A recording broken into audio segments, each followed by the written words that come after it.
Magandang araw po sa inyong lahat, mga ginigiliw naming tagapakinig sa ating munting sulok ng mga kuwento at saloobin.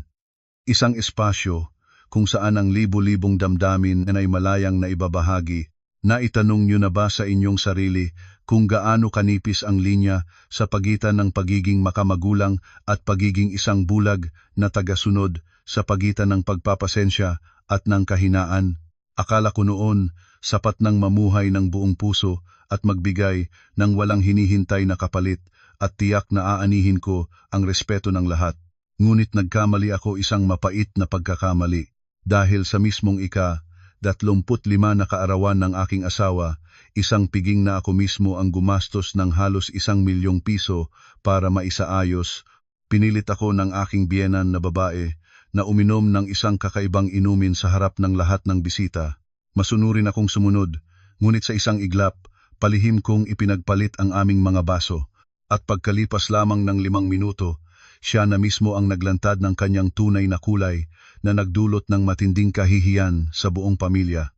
Ito ang naging dahilan kung bakit siya sinampal at pinalayas ng aking biyenang lalaki mula sa aming tahanan sa gabing iyon din. Isang hapon iyon ng katapusan ng linggo. Ang bigat ng init sa Maynila ay tulad pa rin ng dati, ngunit ang kapaligiran sa loob ng aming mansyon sa isang eksklusibong village sa Alabang ay pambihira ang ganda at pagkakadekorasyon. Ngayon ang 25 na kaarawan ni Marco, ang aking asawa, isang buwan kong pinaghandaan ang piging na ito. Mula sa paggawa ng listahan ng mga bisita, pagpili ng menu mula sa isang 5-star restaurant, pag-arkila ng live band, hanggang sa pinakamaliit na detalye ng dekorasyon, lahat ay ako ang nag-asikaso. Nais kong maging napaka-espesyal ng araw na ito para maipagmalaki ni Marco ang kanyang sarili sa kanyang mga kaibigan at business partners. Hindi ako nang hinayang sa gastos, ang sarili kong kumpanya ng garments ay palago ng palago, at para sa akin, ang pera ay maaaring kitain muli, ngunit ang kaligayahan at dangal ng aking asawa ay mas mahalaga. Suot ko ang isang seda na bestida na kulay jade green, may bahagyang makeup at nakatayo sa tabi ni Marco para salubungin ang mga bisita. Siya naman, napakakisig sa suot niyang mamahaling suit na kabibili ko lang bilang regalo. Ipinulupot niya ang kanyang braso sa aking baywang, ngumiti at bumulong, "Salamat, mahal ko. Napakaswerte ko talaga na ikaw ang asawa ko." Ang puso ko ay napuno ng init sa kanyang mga salita. 7 taon na kaming kasal, at kahit na may mga pagod at hindi pagkakaunawaan minsan, sapat na ang isang matamis na salita mula sa kanya para mapawi ang lahat ng aking alalahanin. Akala ko, ang lahat ng sakripisyo ko, ang lahat ng pagtitiis ko sa mga kung minsay hindi makatwirang hiling ng aking biyenan ay sulit lahat. Dumating na ang lahat ng bisita. Ang malambing na musika at masayang tawanan ay umalingaw-ngaw sa buong hardin. Ang aking biyenang lalaki, si Papa Nestor, isang retiradong kawani ng gobyerno na tahimik at hindi pala salita, ay masayang nakikipagkwentuhan sa kanyang mga dating kaibigan. Ngunit ang aking biyena na babae, si Mama Divina, ay ibang-iba. Nakasuot siya ng isang marangyang terno na gawa sa pulang velvet, at kumikinang ang set ng diamanteng alahas na regalo ko sa kanya noong nakaraang taon. Palakad-lakad siya, abot langit ang ngiti sa lahat, at ipinagmamalaki sa mga tao ang karangyaan ng kanyang pinakamamahal na anak. Ganyan talaga siya, laging gustong siya ang sentro ng atensyon, laging gustong hangaan ng lahat ang kanyang pamilya. Sanay na ako dyan. Masayang nagpapatuloy ang piging nang lumapit sa amin ni Marco, si Mama Divina. May dala siyang isang silver tray na may 2 baso ng isang ginintuang inumin na may bahagyang amoy ng ginseng. Ngumiti siya, isang ngiti na madalas naming pagbiruan ng aking hipag, na isang ngiting hindi umaabot sa mata, at inabot sa akin ang isang baso. "Maya, anak, halika rito." "Opo, Mama," sagot ko habang lumalapit. Nilakasan niya ang kanyang boses, sinisigurong maririnig ng mga taong nakapaligid. "Anak, napapansin kong pagod na pagod ka sa trabaho nitong mga nakaraang araw, namumutla ka. Nagpa-prepare ako ng espesyal na herbal juice para sa'yo, puro mahahalagang sangkap yan. Inumin mo para lumakas ka at para mabigyan mo na rin ako ng kauna-unahang apong lalaki." Naghiyawan at nagkantiyawan ang mga nasa paligid naming mesa. Naku, may biyenan bang kasing bait ni Mama Divina? Ang swerte naman ni Maya, parang tunay na anak kong alagaan. Nag-init ang mukha ko sa hiya. Ang pagkakaroon ng anak ay isang pribadong pangarap para sa aming mag-asawa. Ilang taon na naming sinusubukan ngunit hindi pa kami pinalad. Hindi ko akalain na ilalabas ng biyenan ko ang usaping ito sa harap ng maraming tao. Ngunit hindi ako maaaring tumanggi. Mapapahiya siya. Ngumiti ako at inabot ang kamay ko para kunin ang baso. Salamat po, Mama, pero hindi ito agad ibinigay sa akin ni Mama Divina. Hinawakan niya ang baso, tinitigan ako ng mariin, ang boses niya'y nananatiling matamis, ngunit ang kanyang mga mata ay may kakaibang pamimilit. Inumin mo na, anak, inumin mo sa harap ko, at ng lahat para naman sumaya ang puso ko. Ito ang pagmamahal ni Mama sa'yo. Biglang kumabog ng mabilis ang puso ko. Mayroong mali. Sobrang kakaiba ng kanyang kilos. Bakit kailangan kong inumin ito kaagad? Hindi ba't isang pampalakas na inumin lang ito na maaaring inumin mamaya? Tumingin ako kay Marco, humihingi ng tulong, ngunit tumawa lang siya ng bahagya at inakbayan ako. Sige na, mahal. Nagmagandang loob na si Mama, inumin mo na para matuwa siya. Masustansya. Yang ginseng, alam mo ba? Ang mga salita ng aking asawa ay parang isang baldeng malamig na tubig na ibinuhos sa akin. Hindi ba niya napapansin ang kababalaghan o parte rin siya nito? Sa sandaling iyon, biglang sumagi sa isip ko ang babala ni Sofia, ang nag-iisang hipag ko na malapit sa akin. Kaninang umaga, habang nasa opisina ako, apurahang tumawag si Sofia, Ate Maya, mag-ingat ka kay Mama ha?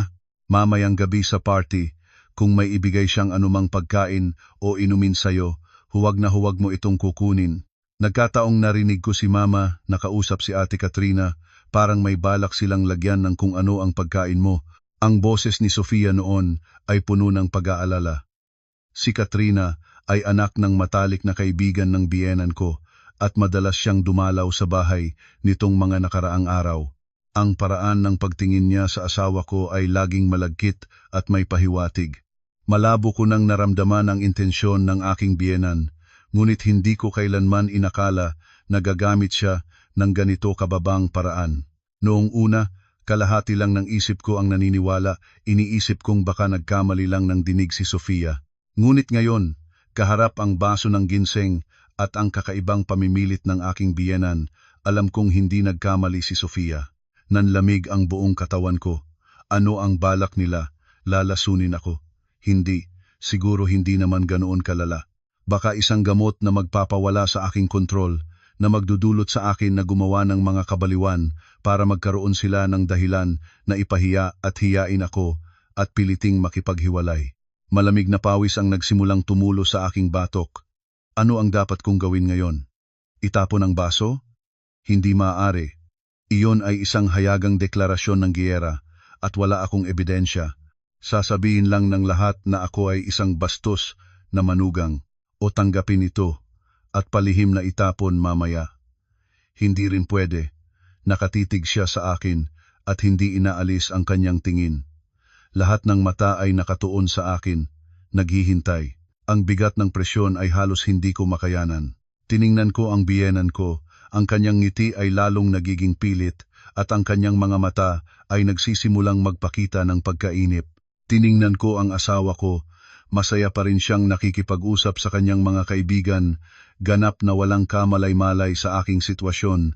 Sa isang sandali, naramdaman ko ang sukdulang kalungkutan.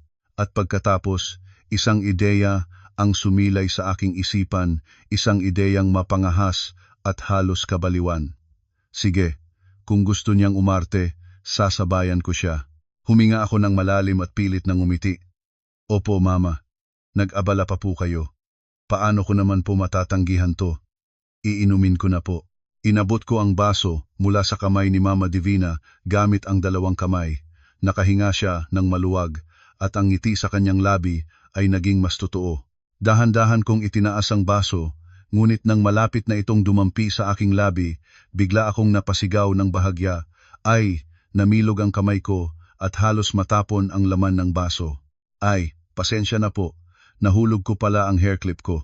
Mabilis akong yumuko, nagkunwaring hinahanap ang hair clip sa ilalim ng mesa. Siyempre, walang nahulog na hair clip. Ang biglaan kong kilos ay nakakuha ng atensyon ng lahat. Maging si Mama Divina ay napayuko rin para tumingin. Okay ka lang ba anak? Hair clip lang yan. Mamaya na hanapin. At sa sandaling iyon, sa loob ng ilang segundo na walang sinumang nakatingin na parang kidlat sa bilis, ipinatong ko ang aking baso sa tabi ng isa pang baso sa tray na hawak ni Mama Divina at kinuha ang kabilang baso. Ang dalawang baso ng ginseng juice ay magkamukhang magkamukha. Walang sinuman ang makakapansin sa pagkakaiba. Tumayo ako ng tuwid, hawak ang bagong baso at ngumiti ng may hiya. Nahanap ko na po. Pasensya na po kung naistorbo ko kayo. Pagkatapos ay bumaling ako kay Mama Divina at itinaas ang baso.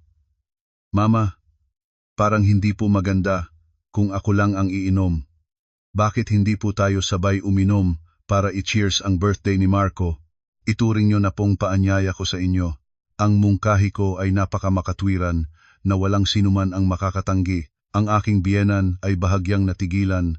Ang kanyang mga mata ay nagpakita ng pagkalito, ngunit sa harap ng napakaraming saksi, hindi siya makatanggi. Pilit niyang kinuha ang natitirang baso na kanyang inihanda para sa akin. Sige, sabay tayong uminom, sabi niya. Ang kanyang ngiti ay naninigas na. Cheers! Sigaw ng mga tao sa paligid. Tinitigan ko ng diretso ang aking biyenan, itinaas ang baso, at ininom ito ng isang lagukan. Nang makita ito ni Mama Divina, wala siyang nagawa kundi ipikit ang kanyang mga mata at inumin din ang laman ng kanyang baso. Ang tamis ng juice ay natunaw sa aking bibig, ngunit ang aking puso ay puno ng kapaitan. Ibinaba ko ang walang laman na baso sa mesa, ang puso ko'y dumadagundong na parang tambol. Ang sarili niyang patibong, siya rin ang nahulog. Ang totoong dula ay ngayon pa lamang magsisimula. Hindi ko alam kung ano ang eksaktong nasa loob ng basong iyon, ngunit alam ko na sa loob lamang ng ilang minuto, ang tunay na bagyo ay sasabog. Kung kayo man ay curious na malaman kung ano ang susunod na mangyayari, kung anong kahiyahiyang kilos ang gagawin ng aking biyenan, at kung ano talaga ang sikreto sa likod ng basong iyon, huwag mag-atubiling i-click ang subscribe button at pindutin ang notification bell para hindi ninyo mapalampas ang susunod na bahagi ng kapanapanabik na kwentong ito. Ang bawat subscribe mula sa inyo ay isang malaking inspirasyon para sa amin upang magpatuloy na maghatid ng mas marami pang kaakit-akit at makabuluhang mga kwento. Ang pakiramdam ng paghihintay sa isang bombang malapit ng sumabog na ikaw mismo ang nagsindi ay napakahirap ilarawan. Ang puso ko ay patuloy pa ring kumakabog ng malakas sa aking dibdib, ngunit sa labas, sinikap kong panatilihin ang isang kalmadong itsura na may halong kasayahan pa nga. Bumalik ako sa aming mesa, umupo sa tabi ng aking asawa at nginitian ang mga kantyaw ng kanyang mga kaibigan. Naku, pagkatapos inumin niyang ginseng juice ni Mama, siguradong may good news na mamayang gabi. Galingan mo, Ate Maya. Sa susunod na taon, binyag na ng pamangkin namin yan. Ngumiti lang ako, isang ngiti na marahil ay walang nakapansin sa pait na nasa likod nito.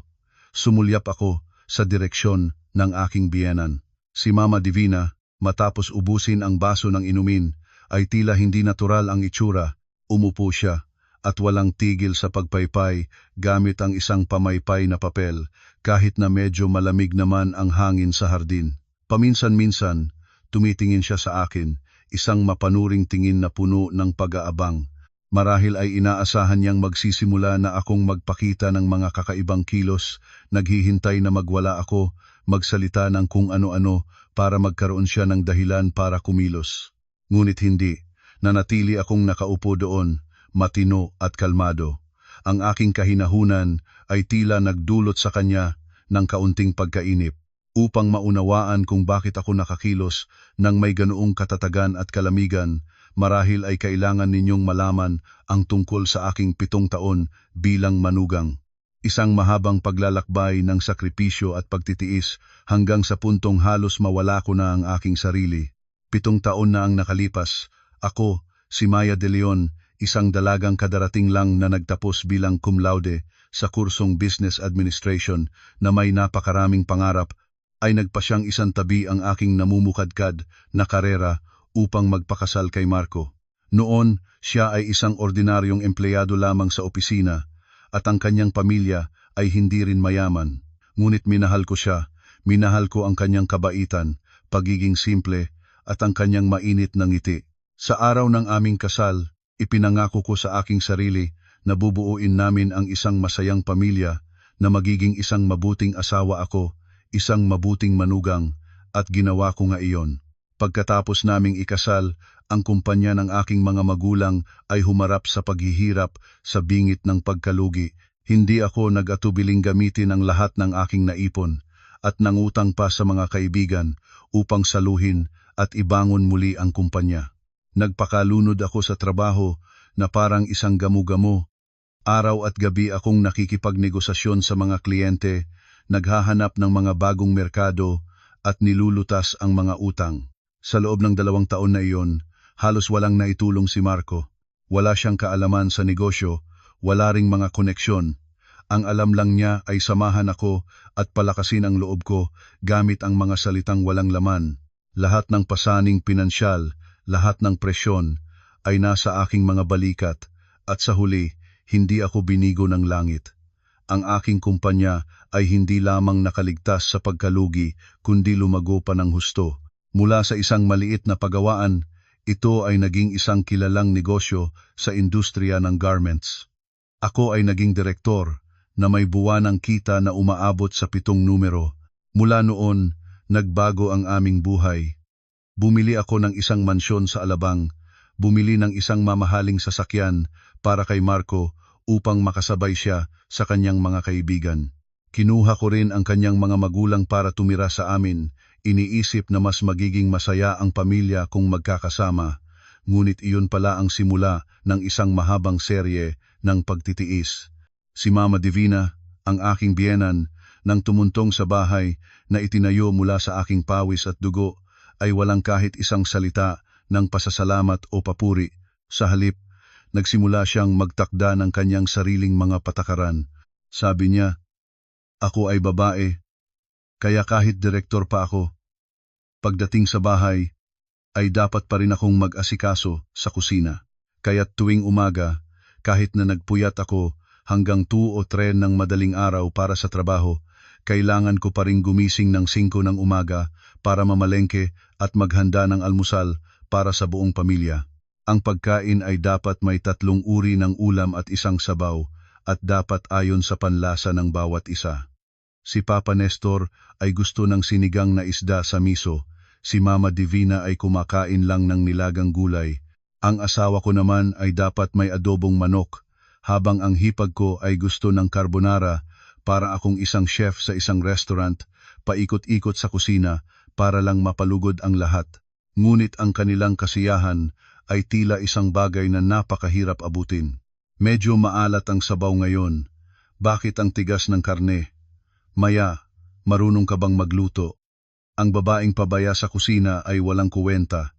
Ang mga panunuring iyon ay maririnig sa bawat kainan, tulad ng mga hindi nakikitang patalim na sumusugat sa aking pagkatao. Titingin ako kay Marco, umaasa ng isang salitang pagtatanggol, ngunit yuyuko lang siya at bibilisan ng pagkain na parang walang naririnig. Pagkatapos kumain, ako na naman ang magliligpit at maghuhugas ng sandamukal na plato. Ang mga hipag ko, pagkatapos kumain, ay aakyat sa kanilang mga kwarto para manood ng pelikula o mag-cellphone. Si Mama Divina naman ay manonood ng TV at paminsan-minsan ay sisigaw papasok sa kusina. "Hugasan mong mabuti yan, ang dami pang sebo." Sinubukan ko, nagtiis ako. Sinabi ko sa sarili ko na ako ang panganay na manugang, may responsibilidad ako. Inaliw ko ang sarili ko na lahat naman ng biyenan ay mahirap pakisamahan at ang asawa ko ay mabait lang, ayaw lang niyang saktan ang damdamin ng kanyang ina. Niloko ko ang aking sarili sa ganitong paraan sa loob ng maraming taon. Hindi lang sa pagluluto, lahat ng gastusin sa bahay ay ako ang sumasalo. Kuryente, tubig, matrikula ng mga hipag, pagbili ng damit at pampaganda para kay Mama Divina, lahat ay kinukuha mula sa aking bank account. Itinuring ni Mama Divina na iyon ay isang bagay na natural lamang. Madalas pa siyang humiling ng mga hindi makatwirang bagay. Ang ganda ng bag ng kapitbahay nating si Mrs. Hyzon, parang bagong-bagong designer bag. Parang nanunuyo ang balat ko nitong mga nakaraang araw, anak. Bilhan mo naman ako ng SK2 set na tulad ng nasa TV. Sa bawat pagkakataong ganoon, tahimik ko lang siyang pinagbibigyan, umaasang makamit ang kaunting kapayapaan sa pamilya. Ngunit ang aking pananahimik at pagbibigay ay lalo lang nagpalakas ng kanilang loob. Itinuring nila ako bilang isang walang ubos na ATM, isang katulong na walang bayad. Tinatamasa nila ang isang marangyang buhay mula sa aking pinaghirapan, ngunit hindi nila kailanman ako itinuring na tunay na kapamilya. Naalala ko, isang beses, nakakuha ang kumpanya ko ng isang malaking kontrata at nakatanggap ako ng malaking bonus. Umuwi akong masaya, ipinagmalaki sa aking asawa at nagplanong gamitin ang pera para sa isang family vacation. Ngunit nang marinig ako ng aking biyenan, agad siyang pumutol. Anong bakasyon? Sayang lang sa pera yan. Ang hipag mong si Sofia, malapit ng ikasal. Humihingi ang pamilya ng lalaki ng isang kotse bilang dote bago sila pumayag sa kasal. Tingnan mo kung paano mo aayusin yan para sa kapatid mo. Natigilan ako.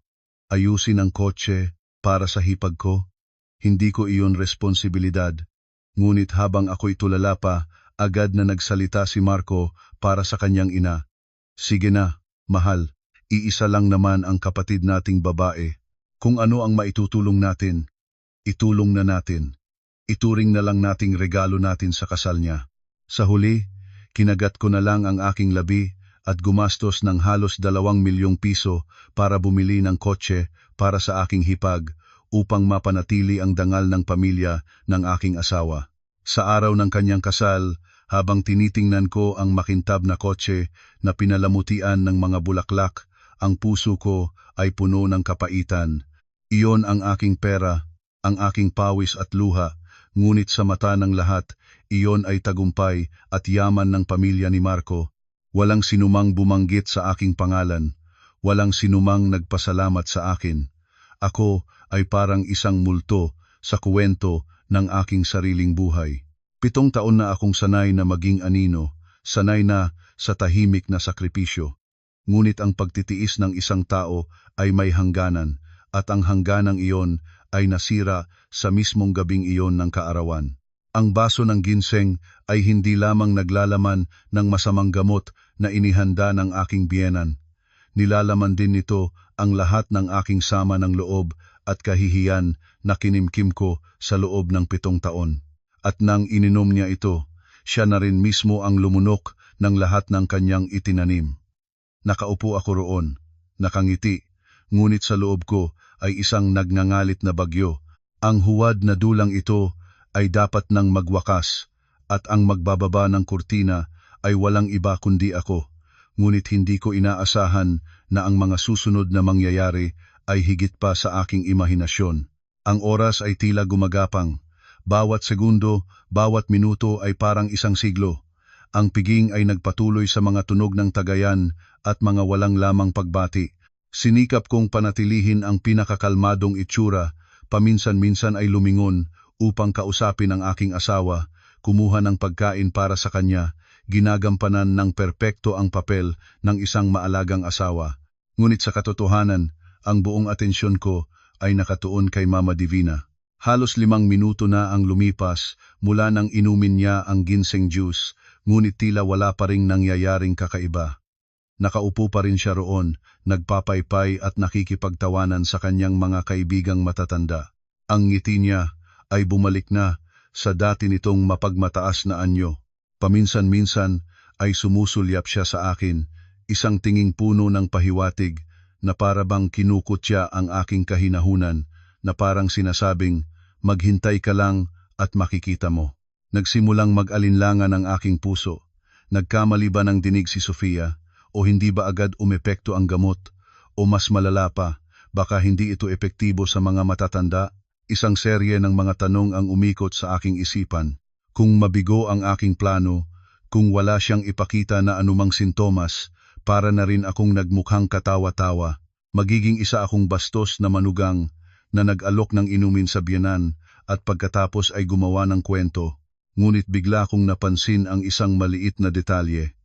Kahit na nakangiti siya at nagsasalita, ang kamay niyang may hawak na pamaypay ay bahagyang nanginginig at pawis ay nagsimulang mamuo sa kanyang noo.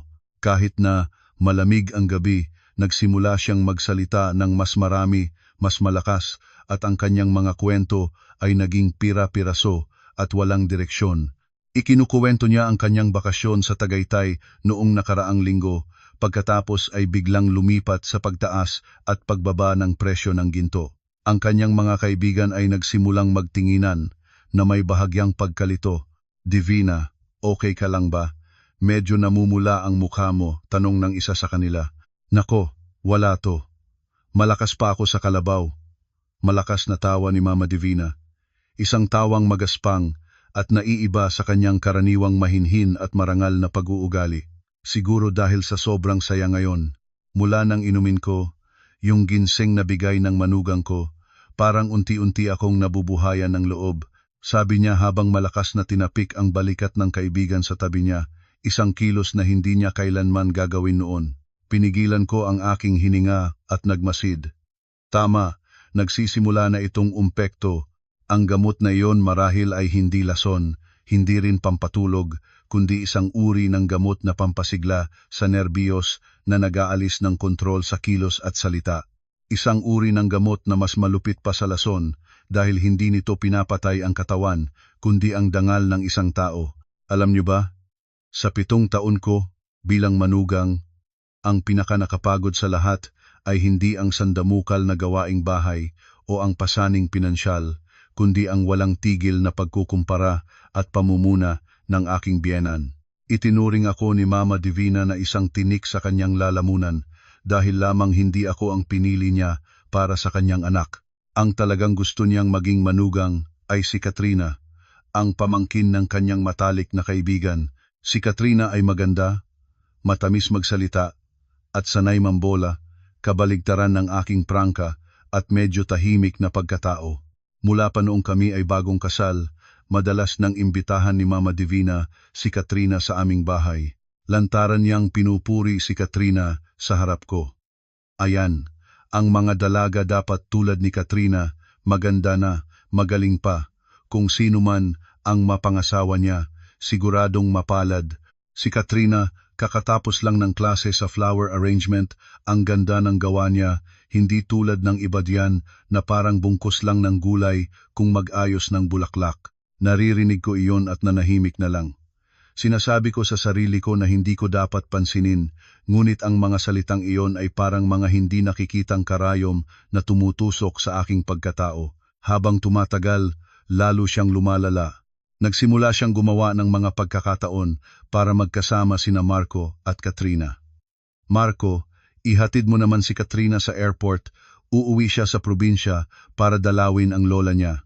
Marco, sira ang laptop ni Katrina, puntahan mo naman at tingnan mo. Sa mga pagkakataong iyon, masayang pumapayag si Marco. Itinuturing niya si Katrina bilang kapatid, ganap na walang kamalay-malay sa intensyon ng kanyang ina. Ngunit iba ako, babae ako. Naiintindihan ko ang tingin ni Katrina sa aking asawa, hindi iyon tingin ng isang kapatid. Iyon ay tingin ng paghanga, ng pagnanasang umangkin. Minsan ko nang pinarating ito sa aking asawa, ngunit iwinaksi lang niya, ang dami mo namang iniisip. Malinis ang hangarin namin ni Katrina, wala kaming ginagawang masama. Kung gusto siya ni Mama, dapat maging mabuti rin tayo sa kanya. Ang kanyang kawalang malay ay nagdulot sa akin ng galit at lungkot. Hindi niya naiintindihan na ang kawalang malay na iyon ay nagiging kasangkapan ng kanyang ina na naglalagay sa akin sa isang mahirap na sitwasyon. Ang huling patak na nagpaapaw sa baso ay nangyari kalahating taon na ang nakalipas. Isang Sabado ng hapon, umuwi ako mula sa trabaho at nakita kong nasa kusina si Katrina, masayang tumutulong sa aking biyenan sa pagluluto. Nang makita ako, hindi man lang ako binati ni Mama Divina, bagkus ay nagsalita ng walang pakundangan. Nandyan ka na pala, maghapon sa trabaho tapos pag-uwi, parang pasan ng daigdig, hindi tulad ni Katrina, may kusa pang tumulong sa kusina. Pagod ako, at ayokong makipagtalo. Aakyat na sana ako sa aking silid. Ngunit nang dumaan ako, napansin kong suot ni Katrina ang isang napakagandang puting gintong pulseras. Natigilan ako dahil iyon mismo ang pulseras na regalo sa akin ng aking ina bilang dote. Maingat kong itinago iyon sa aking kahon ng alahas. Iyang pulseras. Mahinang sabi ko. Nagulat si Katrina at mabilis na itinago ang kanyang kamay sa likod. Nang makita ito ni Mama Divina, pasigaw siyang nagsalita. Anong problema sa pulseras? Nakita kong hindi mo naman sinusuot sa loob ng kahon, sayang lang, kaya pinahiram ko muna kay Katrina. Bakit ba ang laki ng issue? Pinahiram? Kinuha niya ang gamit ko nang walang paalam at ipinagamit sa iba. At ngayon ay sinasabing pinahiram lang. Hindi ko na napigilan. Mama, dote po yan sa akin ng nanay ko. Wala po kayong karapatang kunin yan at ibigay sa iba nang hindi nagpapaalam. Nanginginig na ang boses ko sa galit. Diyos ko po, parang napakalaking bagay. Isang pulseras lang, magkano lang ba yan? Itong bahay na tinitirhan mo, pera mo, ginagastos ko nga. Yan pa kayang pulseras lang, o baka naman nagdadamot ka. Nagsimula siyang umarte na parang biktima. Sa sandaling iyon, pumasok si Marco. Nakita niya ang tensyon at nagtanong kung ano ang nangyayari. Agad na umiyak si Mama Divina, nagkukuwento na dahil lang sa isang pulseras ay naging bastos ako sa kanya. Si Marco, nang hindi inaalam ang punot dulo, ay bumaling sa akin at sinisi ako. Isang pulseras lang, pinapalaki mo pa. Hindi mo ba nakikita, nalulungkot si Mama? Humingi ka ng tawad sa kanya. Humingi ng tawad? Wala akong ginawang mali. Bakit ako hihingi ng tawad? Wala akong kasalanan. Hindi ako hihingi ng tawad. Mariin kong sabi. Ang aking salita ay parang isang mitsa. Ano? Sumasagot ka pa. Nanlaki ang mga mata ni Marco, at sa isang sandali na hindi ko malilimutan, itinaas niya ang kanyang kamay at sinampal ako. Ang malutong na tunog ng sampal ay umalingaw-ngaw sa kusina, tila huminto ang lahat. Tulala akong hinawakan ng aking namumulang pisngi, nakatingin sa lalaking tinatawag kong asawa. 7 taon, ito ang unang beses na sinaktan niya ako. Ang aking biyenan at si Katrina ay nakatayo roon, nakatingin sa akin na may ngiti ng tagumpay. Nang gabing iyon, umiyak ako ng husto. Hindi dahil sa sakit ng sampal, kundi dahil sa sakit ng aking puso. Natanto ko na sa bahay na ito, ako ay nag-iisa. Ang aking asawa, na dapat sana ay aking sandalan, ay handang saktan ako para sa kanyang ina. Mula sa araw na iyon, hindi na ako umiyak. Natutunan ko ang isang bagay, ang luha ay walang malulutas. Ang pagtitiis ko ay lalo lang nagdulot sa kanila na hamakin ako. Oras na para magbago. Ang sampal ni Marco ay hindi lang nag-iwan ng marka sa aking pisngi, nag-iwan din ito ng isang lamat na hindi na kailanman mabubuo sa aking kaluluwa.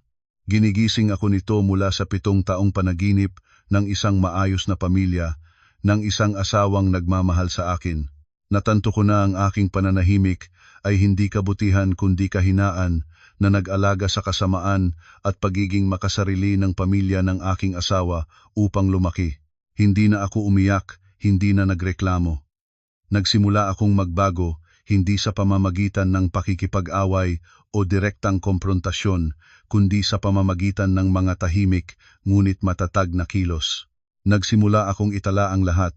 Sa isang maliit na kwaderno na maingat kong itinago sa ilalim ng aparador, itinala ko ang bawat hindi makatwirang gastusin na hiningi ng aking biyenan, ang bawat mapanirang puri at mapanuyang salita niya, ang bawat pagkakataong si Marco ay naging malamig at walang pakialam.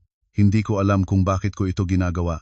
Marahil ay para lang ipaalala sa aking sarili upang hindi ko makalimutan ang mga sakit na aking tiniis. Nagsimula rin akong maging mas interesado sa sitwasyong pinansyal ng pamilya. Dati, halos ipinagkatiwala ko na lahat sa aking asawa.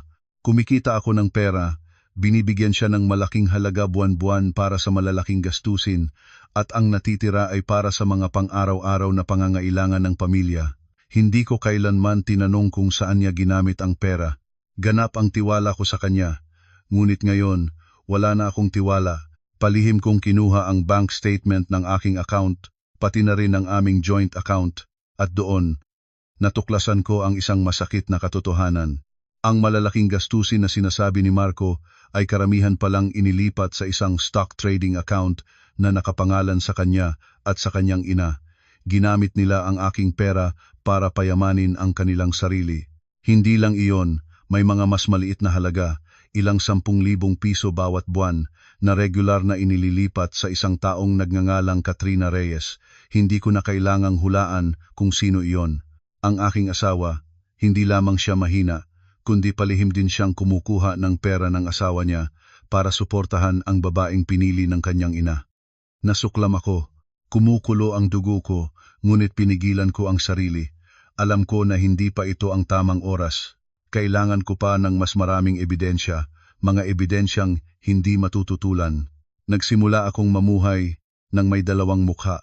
Sa harap ng pamilya ng aking asawa, ako pa rin ang mabait at medyo tahimik na manugang. Pagkatapos ng sampal, naging mas hindi ako pala salita, mas hindi pala ngiti, na nagdulot sa kanila na isiping natakot na ako na tinanggap ko na ang aking lugar. Ngunit sa kanilang likuran, ako ay isang ibang tao. Malamig, matalas, nangongolekta ng bawat piraso ng kasinungalingan.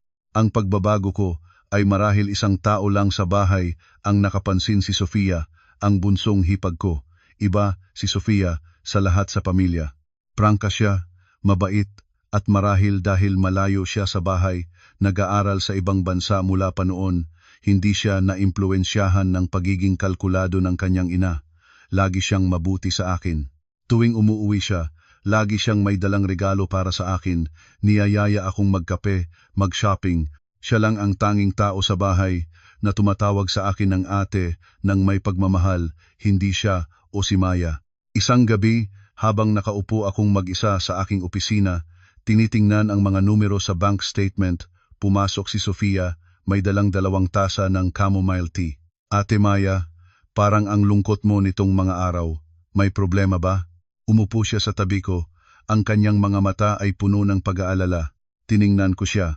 Sa isang sandali, gusto ko nang sabihin sa kanya ang lahat, ngunit pinigilan ko ang sarili. Ayokong isali siya sa gusot na ito. Wala naman. Siguro dahil lang sa dami ng trabaho. Pilit akong ngumiti. Tiningnan ako ni Sofia. Ang kanyang mga mata ay mas malalim kaysa sa kanyang edad na 22. Huwag kang maglihim sa akin, ate. Alam kong hindi maganda ang pakikitungo sa iyo ni Mama at ni Kuya Marco. Humihingi ako ng tawad para sa kanila. Ang kanyang sinabi ay nagpatigil sa akin.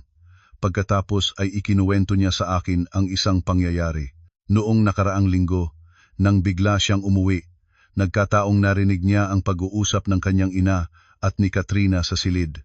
Pinag-uusapan nila kung paano ako paaalisin. Sabi ni Mama, kapag nabuntis ni Kuya Marco si Ate Katrina, tapos na ang lahat.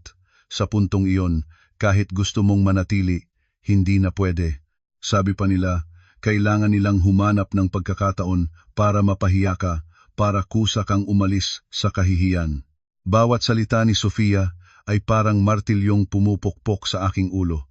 Kaya pala, hindi lang nila ako gustong umalis ng walang dala, gusto pa nilang sirain ang aking dangal. Ang kanilang plano ay napakasama, napakalupit. Naramdaman kong nanginginig ang buong katawan ko, hindi sa takot, kundi sa galit. Nang makita ako ni Sofia na ganoon, mabilis niyang hinawakan ang aking kamay.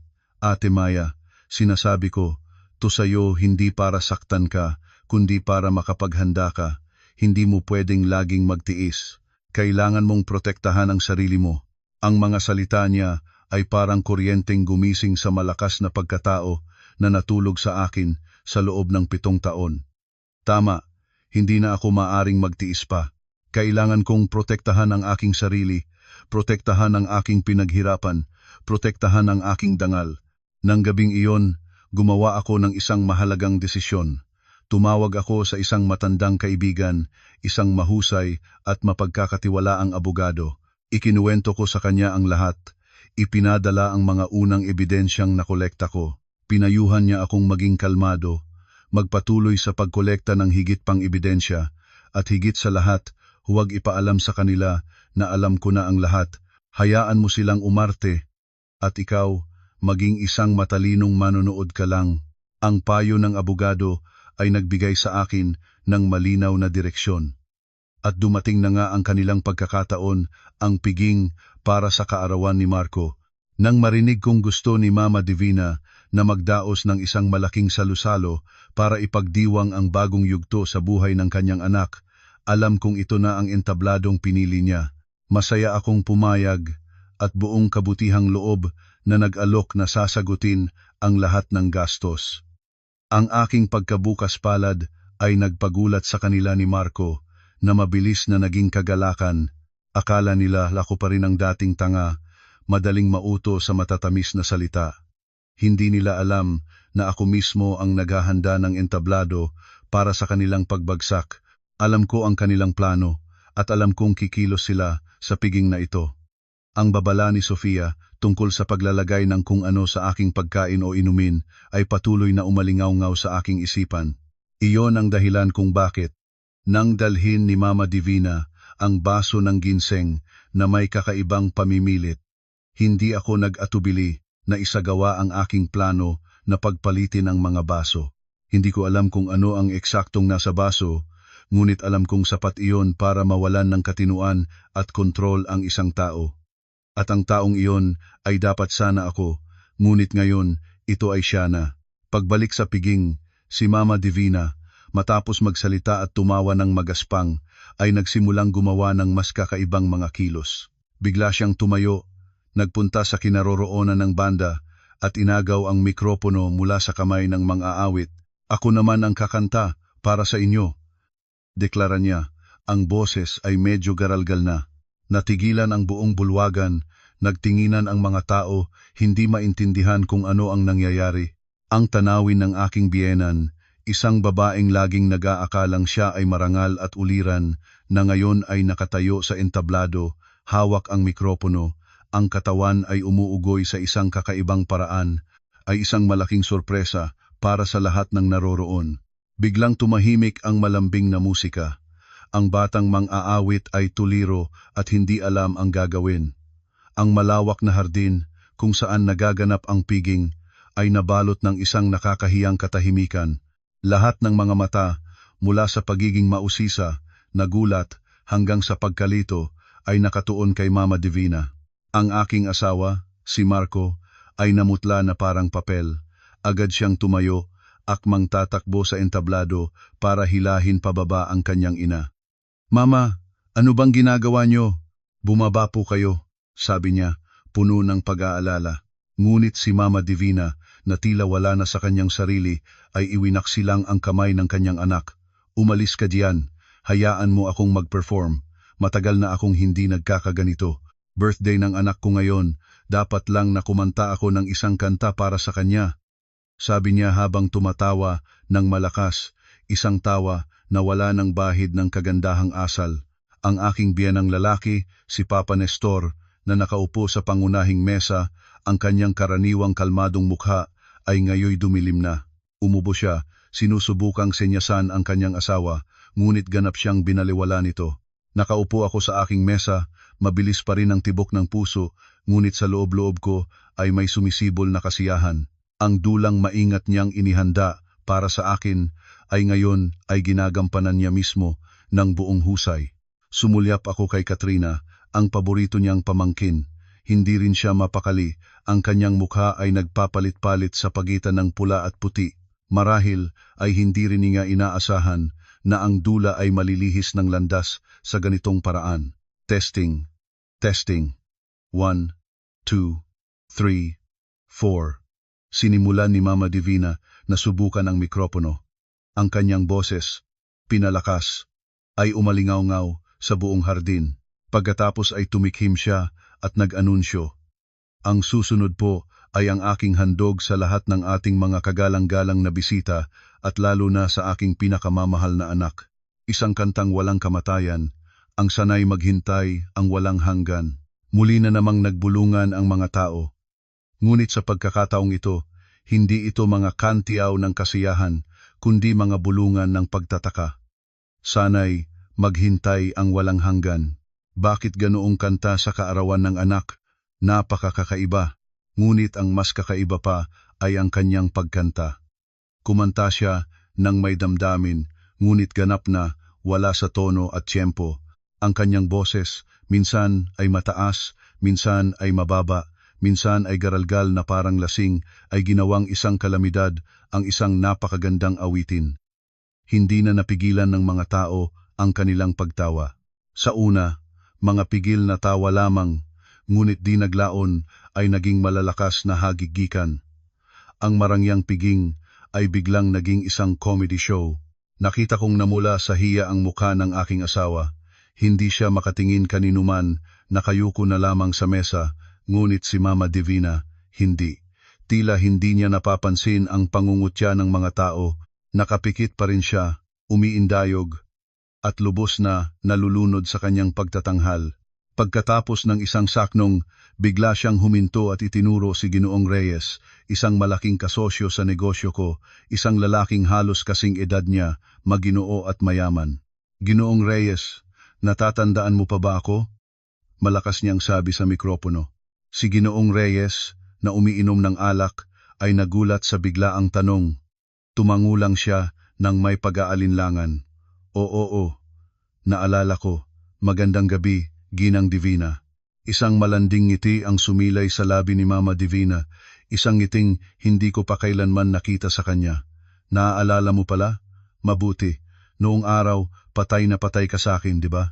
Isinulat mo pa ako ng napakaraming love letters. Tapos, ang tanga-tanga ko, pinakasalan ko itong si Nestor, isang hamak na retiradong guro na walang narating sa buhay. Ang kanyang mga salita ay parang isang bombang sumabog sa gitna ng piging. Lahat ng tawanan ay tumigil.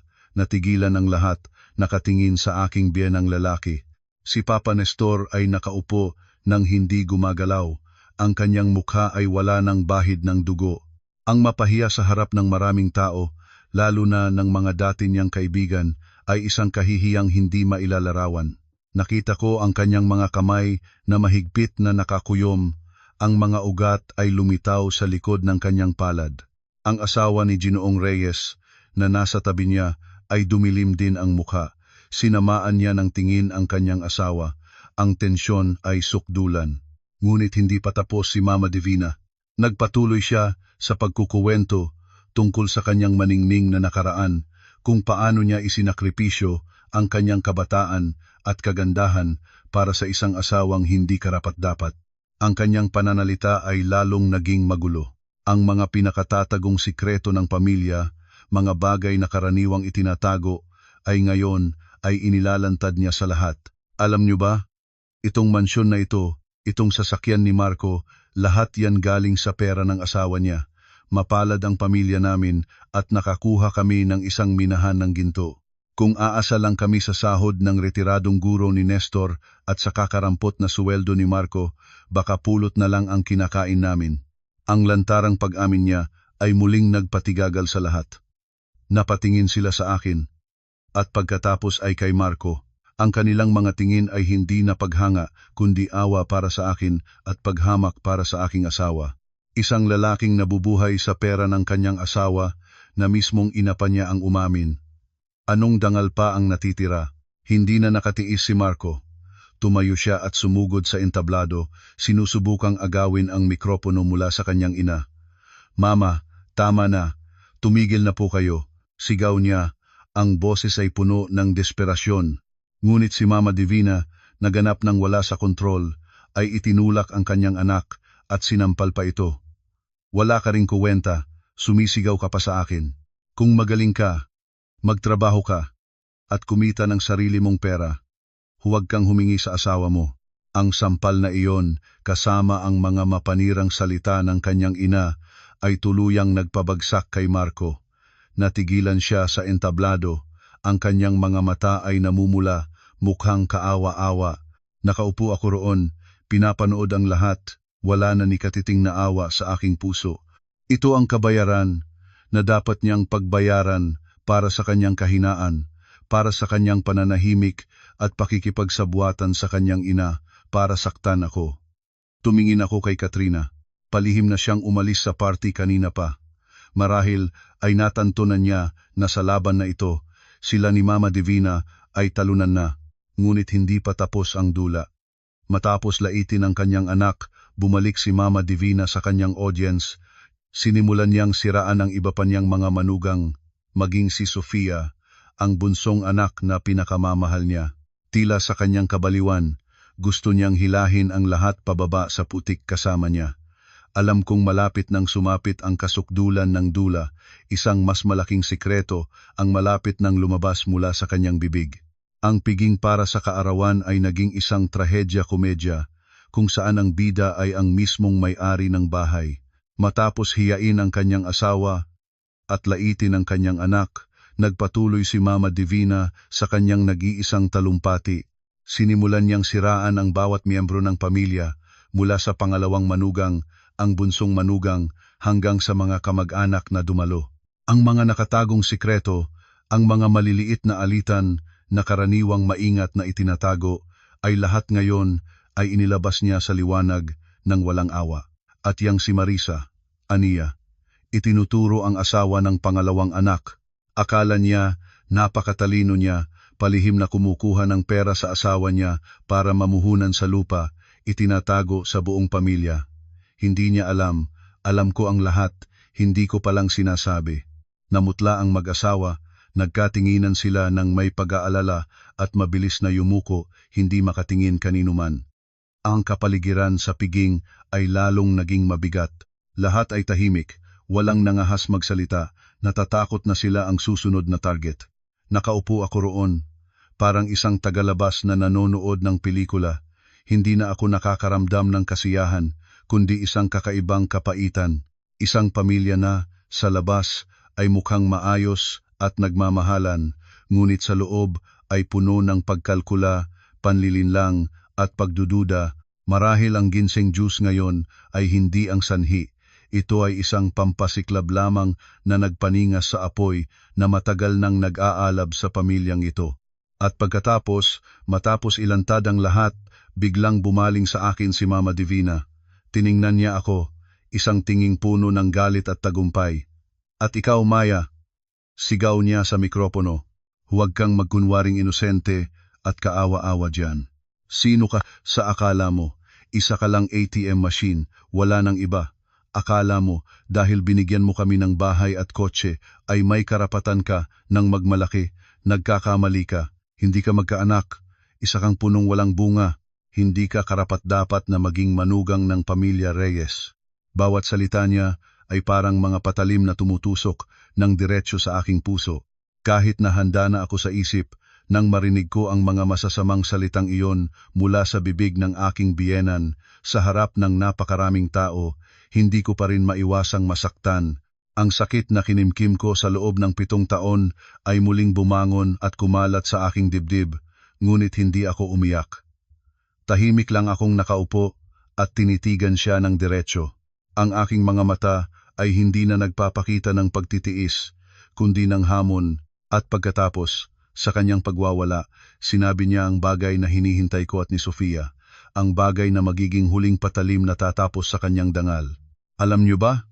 Tumawa siya ng parang baliw. Ang anak kong si Marco, hindi niya kailangan ng isang baog na babaeng tulad niya, may iba na siya.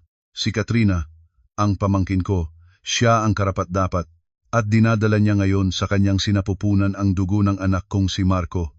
Ha ha ha, magkakaroon na ng apo ang pamilya Reyes. Ang mga salitang iyon ay parang isang kidlat na tumama hindi lamang sa akin, kundi sa lahat ng naroroon. Natigilan ang lahat.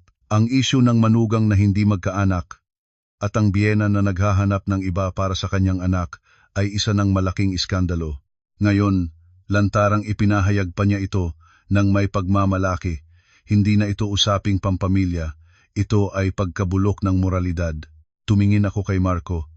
Nakatayo siya sa entablado, nanginginig ang buong katawan, puting-puti ang mukha. Tiningnan niya ako, ang kanyang mga mata ay puno ng pakiusap. Marahil ay gusto niyang itanggi ko ito. Sabihing iyon ay mga salita lamang ng isang taong wala sa kontrol. Ngunit hindi ko ginawa.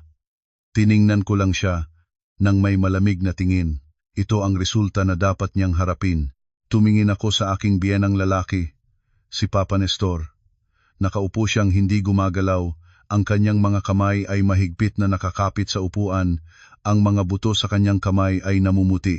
Nakita ko sa kanyang mga mata hindi lamang galit, kundi pagkadismaya at sukdulang sakit. Ang mapahiya sa harap ng asawa, ang anak na nagtaksil, ang pamilyang naging katatawanan.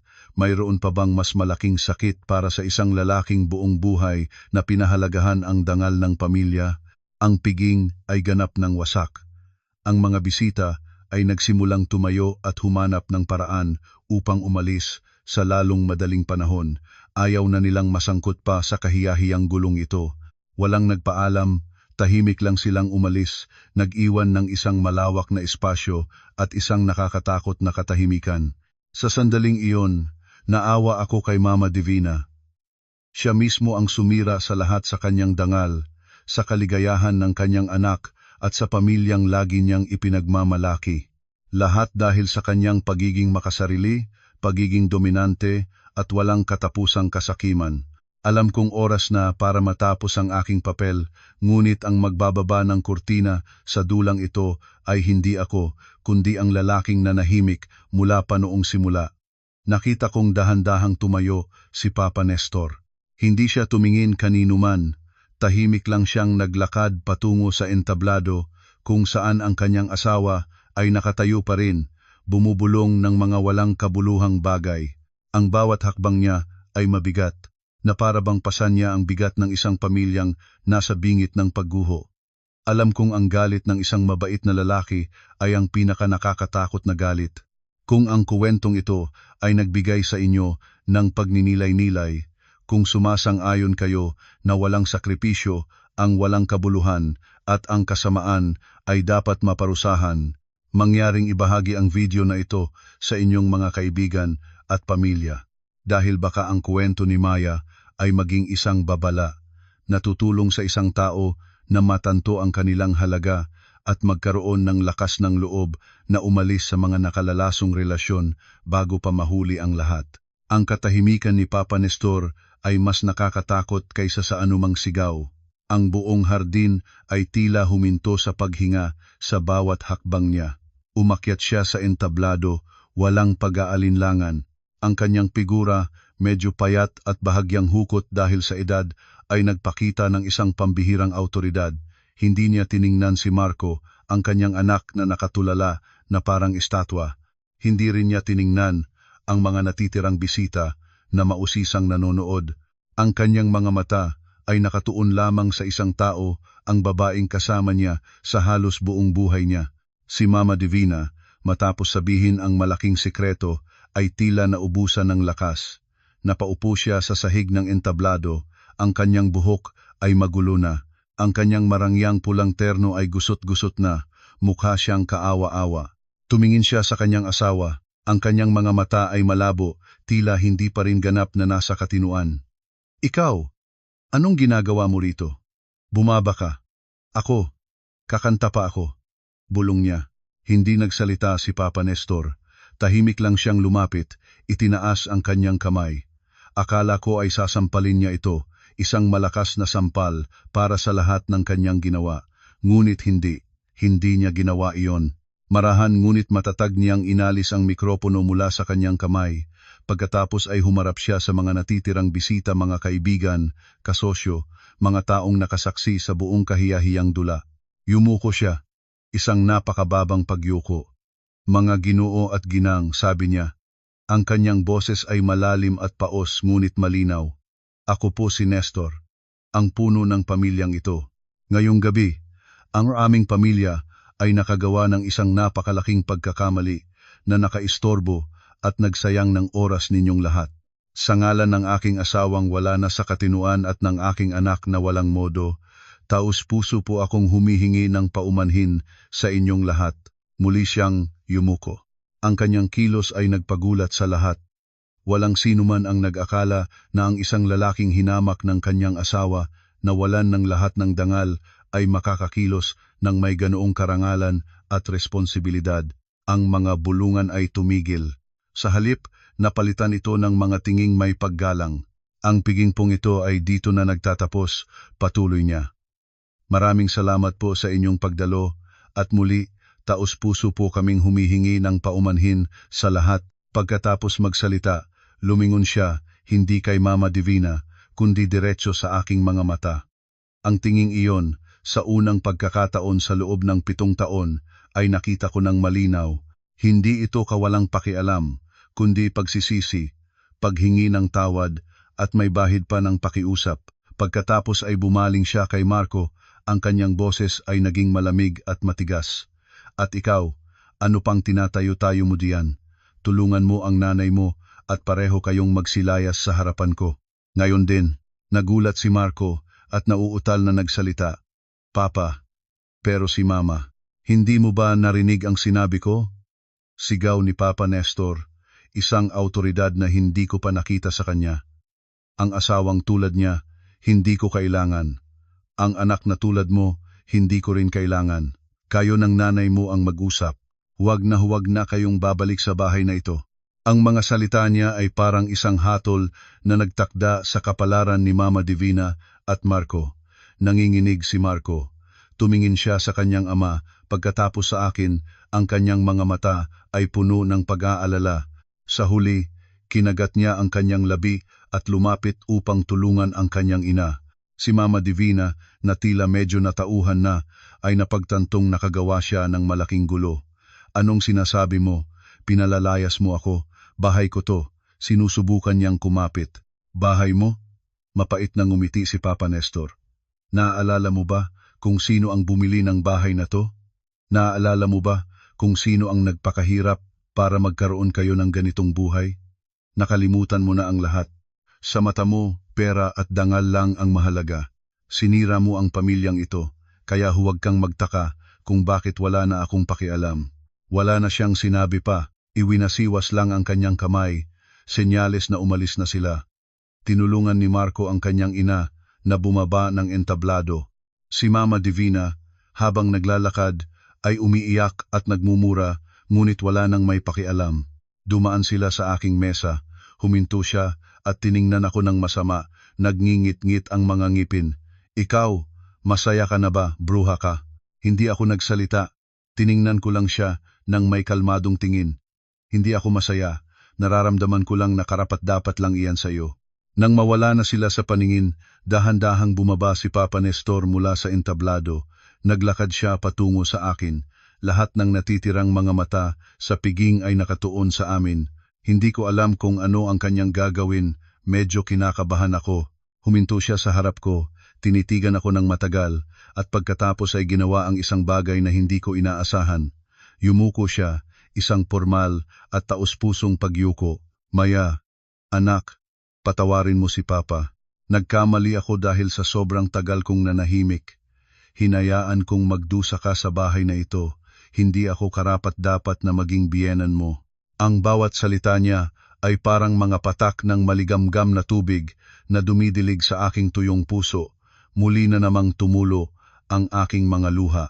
Ngunit sa pagkakataong ito, hindi ito luha ng kahihiyan, kundi luha ng pasasalamat ng pagpapalaya. Papa, huwag po kayong magsalita ng ganyan, sabi ko sa pagitan ng mga hikbi. Umiling si Papa Nestor. Hindi, karapat-dapat kang tumanggap ng paumanhin na ito. Isa kang mabuting manugang, isang mabuting asawa. Ang pamilya namin ang hindi marunong magpahalaga. Mula ngayon, hindi mo na kailangang magtiis. Mamuhay ka na para sa sarili mo. Kung gusto mo, ang bahay na ito ay bahay mo pa rin. At kung ayaw mo, rerespetuhin ko ang desisyon mo. Ang kanyang mga salita ay parang isang pagpapalaya. Kinalag nito ang hindi nakikitang tanikala na gumapos sa akin sa loob ng 7 taon.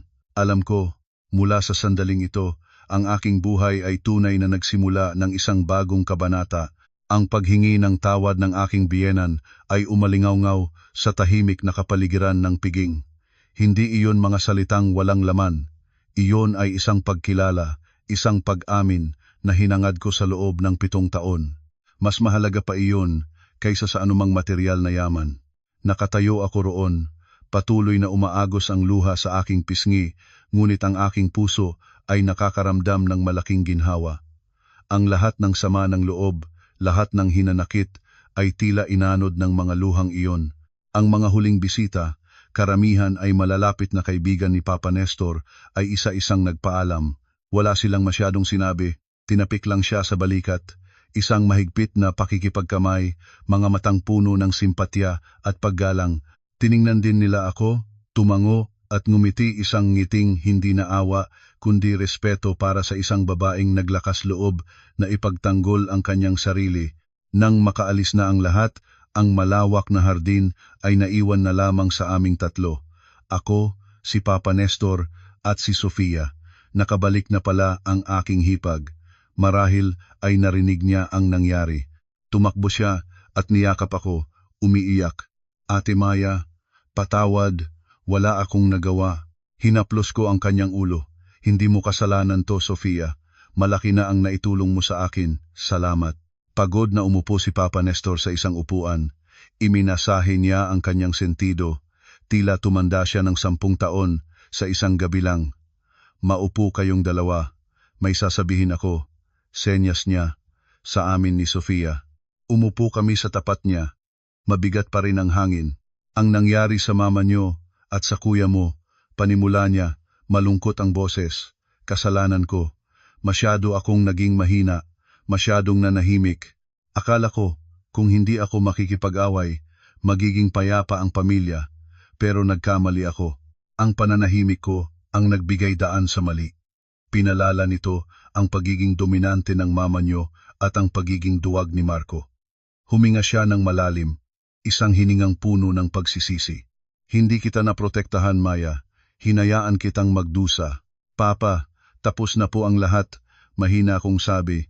Hindi ko po kayo sinisisi. Hindi, kailangan kong managot, mariin niyang sabi.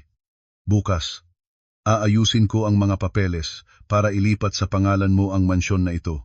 Pareho kaming natigilan ni Sofia. Papa, hindi ko po matatanggap yan, mabilis kong pagtanggi. Bahay po ninyo ito, pag-aari ng buong pamilya. Wala po akong karapatan. May karapatan ka, putol ni Papa Nestor. Ang bahay na ito, kahit nakapangalan sa akin, ay karamihan galing sa pera mo, sa pinaghirapan mo. Alam ko ang lahat. Ipinangalan ko lang sa akin para mapasaya ang mama mo, para maramdaman niyang siya ang may-ari ng pamilya, ngunit nagkamali ako. Dapat sana, sa simula pa lang, sayo na ito. Hindi ito regalo, ibinabalik ko lang sayo kung ano ang dapat sayo. Ang kanyang mga salita ay hindi ko na matutulan, kaya pala hindi siya walang alam. Alam niya ang lahat. Tahimik siyang nagmamasid, tahimik na kinikilala ang lahat ng aking sakripisyo. At tungkol naman sa inyo ni Marco, patuloy niya, ang kanyang mga mata ay puno ng pagsisisi. Hindi ako makikialam. Ang desisyon ay nasa sayo. Kung pipiliin mong magpatawad o umalis, rerespetuhin ko at susuportahan kita. Sobra-sobra na ang paghihirap mo. Karapat-dapat kang maging masaya. Hindi ko alam ang sasabihin, tumango na lang ako habang umiiyak. Nang gabing iyon, hindi ako natulog sa aming silid. Nanatili ako sa guest room. Kailangan ko ng sariling espasyo, ng oras para pag-isipan ang lahat ng nangyari. Hating gabi, may narinig akong mahinang katok. Binuksan ko ang pinto. Si Marco, nakatayo siya roon. Wala na ang kanyang karaniwang kakisigan. Gusot ang kanyang suit, maluwag ang kurbata, ang kanyang mga mata ay namumula at namamaga. Mukha siyang kaawa-awa. Maya, ako, pwede ba tayong mag-usap sandali? Tanong niya. Garalgal ang boses. Nag-alinlangan ako sandali, pagkatapos ay tumango at tumabi para papasukin siya. Hindi siya umupo, nanatili siyang nakatayo sa gitna ng silid, nakayuko, ang kanyang mga kamay ay magkakakrus sa kaba. Patawad, panimula niya, ang kanyang boses ay puno ng pagsisisi. Alam kong huli na ang lahat para sabihin ito, pero totoong nagsisisi ako. Naging masama akong asawa, isang duwag na lalaki. Hinayaan kong saktan ka ni Mama, sinampal pa kita. Hindi ako karapat-dapat sa'yo. Tahimik akong nakinig. Gusto kong malaman kung ano pa ang sasabihin niya. Alam kong hindi ka maniniwala, pero hindi kailanman nawala ang pagmamahal ko sa'yo. Tumingala siya. nakatingin sa akin, ang kanyang mga mata ay nagluluha. Ang tungkol sa amin, ni Katrina, isang pagkakamali iyon. Si Mama ang nagplano, at nagpadala ako sa tukso. Pinapangako ko sa'yo, wala pang nangyari sa amin na lampas sa hangganan, at hindi siya buntis. Kasinungalingan lang iyon na gawa-gawa ni Mama para pilitin kang makipaghiwalay. Ang kanyang pag-amin ay hindi ako nagulat. Nahulaan ko na iyon, ngunit hindi nito nabawasan ang sakit sa aking puso. Ang pagtataksil ay hindi nakasalalay sa kung gaano kalayo ang kanilang narating, kundi sa kanilang intensyon mismo. Pakiusap, Maya. Lumuhod siya at niyakap ang aking mga binti. Pakiusap. Bigyan mo ako ng isang pagkakataon. Isang huling pagkakataon para magbago. Pangako. Magbabago ako. Proprotektahan kita. Hindi ko hahayaang saktan ka pa ng kahit sino. Magsimula tayong muli, pwede ba? Umiyak siya, mga luha ng huling pagsisisi. Tiningnan ko ang lalaking nakaluhod sa aking paanan, ang lalaking minahal ko ng buong puso. Isang komplikadong damdamin ang bumalot sa akin. Dapat ko ba siyang patawarin? Magbabago ba talaga siya? O isa na namang itong dula? Isang kasinungalingan para pigilan ako? Hindi ko talaga alam. Ang pakiusap ni Marco ay umalingaw-ngaw sa tahimik na silid, kasabay ng kanyang mga hikbi. Nakaluhod pa rin siya, mahigpit na nakayakap sa aking mga binti. Ang kanyang mukha ay basang-basa ng luha na parang isang batang nagkamali at naghihintay ng hatol. Tiningnan ko ang tuktok ng kanyang ulo. Ang buhok na laging maayos ay ngayon ay magulo na. Naguguluhan ang aking isipan. Isang bahagi sa akin ay gustong lumambot sa kabila ng lahat. Siya ang lalaking minahal ko, ang asawang kasama ko sa loob ng 7 taon, ang mga alaala ng aming unang pagkikita, ang mga matatamis na kilos, ang mga pangako ay bumalik sa aking isipan. Baka nga talagang nagsisisi siya, baka dapat ko siyang bigyan ng pagkakataon at bigyan din ng pagkakataon ang aming pagsasama. Ngunit ang kabilang bahagi sa akin, ang malamig at matigas na bahagi matapos ang lahat ng sakit, ay sumasalungat. Pagkakataon? Ilang beses ko na siyang binigyan ng pagkakataon. Sa loob ng 7 taon, sa bawat pagkakataong hinahamak ako ng kanyang ina, sa bawat pagkakataong isinakripisyo ko ang aking kapakanan para sa kanyang pamilya, hindi ba't iyon ay isang pagkakataon para ipagtanggol niya ako? Ngunit pinili niyang manahimik. Ang sampal na ibinigay niya sa akin, hindi ba't iyon na ang huling pagkakataon na kanyang sinayang? Marahan ngunit matatag kong inalis ang kanyang mga kamay sa aking binti. Umatras ako ng isang hakbang, pinapanatili ang distansya. Marco, tumayo ka. Sabi ko, ang boses ko ay kakaibang kalmado. Hindi natin malulutas ang problema sa pamamagitan ng luha at pakiusap. Tumingala siya, ang kanyang mga mata ay namumula at puno ng pag-asa. Ibig sabihin, pinapatawad mo na ako? Umiling ako. Hindi ko sinabing, pinapatawad kita. Ang sabi ko, kailangan nating mag-usap ng diretsyo. Kailangan ko ng oras, Marco. Kailangan ko ng oras para mag-isip, para paghilumin ang mga sugat sa aking puso. Ang nangyari ngayong gabi, at sa loob ng 7 taon, ay hindi isang bagay na madaling kalimutan. Naiintindihan ko, mabilis siyang tumango. Kahit gaano katagal, maghihintay ako. Basta huwag mo lang akong iwan. Hindi ako nangangako ng kahit ano, sabi ko, nananatiling malamig ang tono. Sa ngayon, gusto ko lang mapag-isa. Bumalik ka na sa silid mo. Tila may gusto pang sabihin si Marco, ngunit nang makita ang aking matatag na tingin, umatras siya. Tuliro siyang tumayo, pinunasan ang kanyang luha, at malungkot na lumabas ng silid. Nang magsara ang pinto, napaupo ako sa kama. Pagod na pagod ang katawan. Ang pagpapaalis sa isang taong nagmamakaawa ay hindi madali, lalo na kung ang taong iyon ay naging mundo mo. Ngunit alam kong kailangan kong gawin ito. Hindi ako pwedeng maging mahina sa ngayon. Kung madali akong magpapatawad, babalik lang ang lahat sa dati. Ang kanyang kahinaan, ang pagiging dominante ng kanyang ina, ay nakatanim na sa kanilang dugo, hindi mababago ng ilang patak ng luha. Kinabukasan, gumising ako na may malinaw na desisyon. Hindi na ako pwedeng manatili sa bahay na ito. Kahit na nagsalita na ang aking biyenan, kahit na nagpakita ng pagsisisi si Marco, masyadong mabigat ang hangin dito, masyadong maraming masasamang alaala. Kailangan kong umalis, kahit pansamantala, para bigyan ang sarili ko ng tahimik na lugar para pakinggan ang aking puso. Nag-empake ako ng ilang damit at mahahalagang gamit sa isang maliit na maleta. Habang naghahanda akong umalis, pumasok si Papa Nestor. "Saan ka pupunta, Maya?" tanong niya. Puno ng pag-aalala. "Sa bahay po muna ni Mama, Papa," sagot ko. "Kailangan ko po ng panahon para kumalma." Huminga ng malalim si Papa Nestor ngunit hindi ako pinigilan. "Tama yan, anak. Kailangan mong magpahinga. Sige na, umalis ka na. Kapag okay ka na, bumalik ka. Laging bukas ang pinto ng bahay na ito para sa'yo." Nagpaalam ako sa kanya at kay Sofia at hinila ang aking maleta palabas. Hindi ko nakita si Marco. Marahil ay maaga siyang pumasok sa trabaho o sinadyang iwasan ako. Sumakay ako ng taxi, hindi sa bahay ng aking mga magulang, kundi diretso sa isang mamahaling serviced apartment sa gitna ng lungsod na nabook ko na. Kailangan ko ng isang lugar na ganap na bago, isang lugar na walang nakakakilala sa akin para simulan ang proseso ng paghilom. Sa mga sumunod na araw, namuhay ako ng ibang-iba. Hindi ko na kailangang gumising ng maaga para magluto, hindi na kailangang makinig sa mga panunumbat, hindi na kailangang makita ang mga pekeng mukha. Inilaan ko ang lahat ng oras para sa aking sarili. Nagpunta ako sa spa, nag-yoga, binasa ang mga librong matagal ko nang hindi natatapos.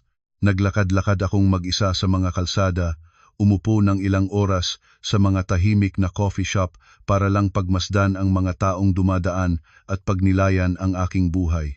Paminsan-minsan, nagte-text o tumatawag pa rin si Marco. Hindi na siya nagmamakaawa o umiiyak. Mga simpleng pangungumusta na lang, mga walang kuwentang kuwento tungkol sa trabaho, sa buhay.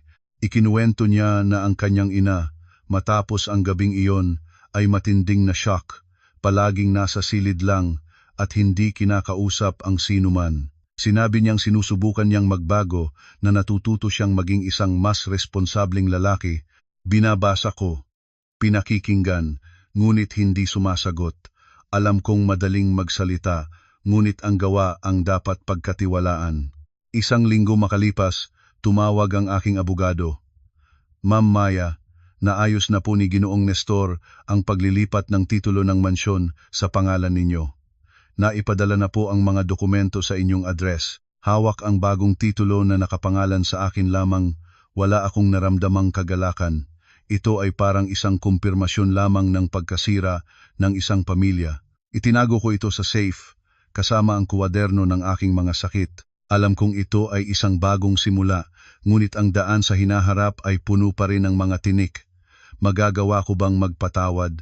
Magbabago ba talaga si Marco? At dapat ko pa bang bigyan ng isa pang pagkakataon ang aming pagsasama? Wala talaga akong sagot. Mga minamahal na tagapakinig, sa harap ng huling pagsisisi ng asawa at pagguho ng kanyang pamilya, ang ating bida na si Maya ay nahaharap sa isang napakahirap na pagpipilian, magpatawad at magsimulang muli o tuluyang umalis para humanap ng bagong kaligayahan. Kung kayo ang nasa kanyang sitwasyon, ano ang inyong gagawin? Mangyaring iwanan ang inyong mga komento sa ibaba upang ibahagi ang inyong mga saloobin. Ang bawat opinyon ninyo ay hindi lamang pakikiramay sa ating karakter, kundi maaari ring maging isang mahalagang payo para sa mga taong nahaharap sa mahihirap na sangandaan sa buhay. Ang mga araw na mag-isa ako sa serviced apartment ay ang panahon kung kailan ko tunay na naharap ang aking sarili nang hindi naiimpluwensyahan ng sinuman. Natanto ko na sa loob ng 7 taon, masyado akong nabuhay para sa iba. Sinikap kong maging perpektong asawa, isang mabuting manugang sa mata ng pamilya ng aking asawa, hanggang sa nakalimutan ko na kung ano ang gusto at kailangan ko para sa aking sarili.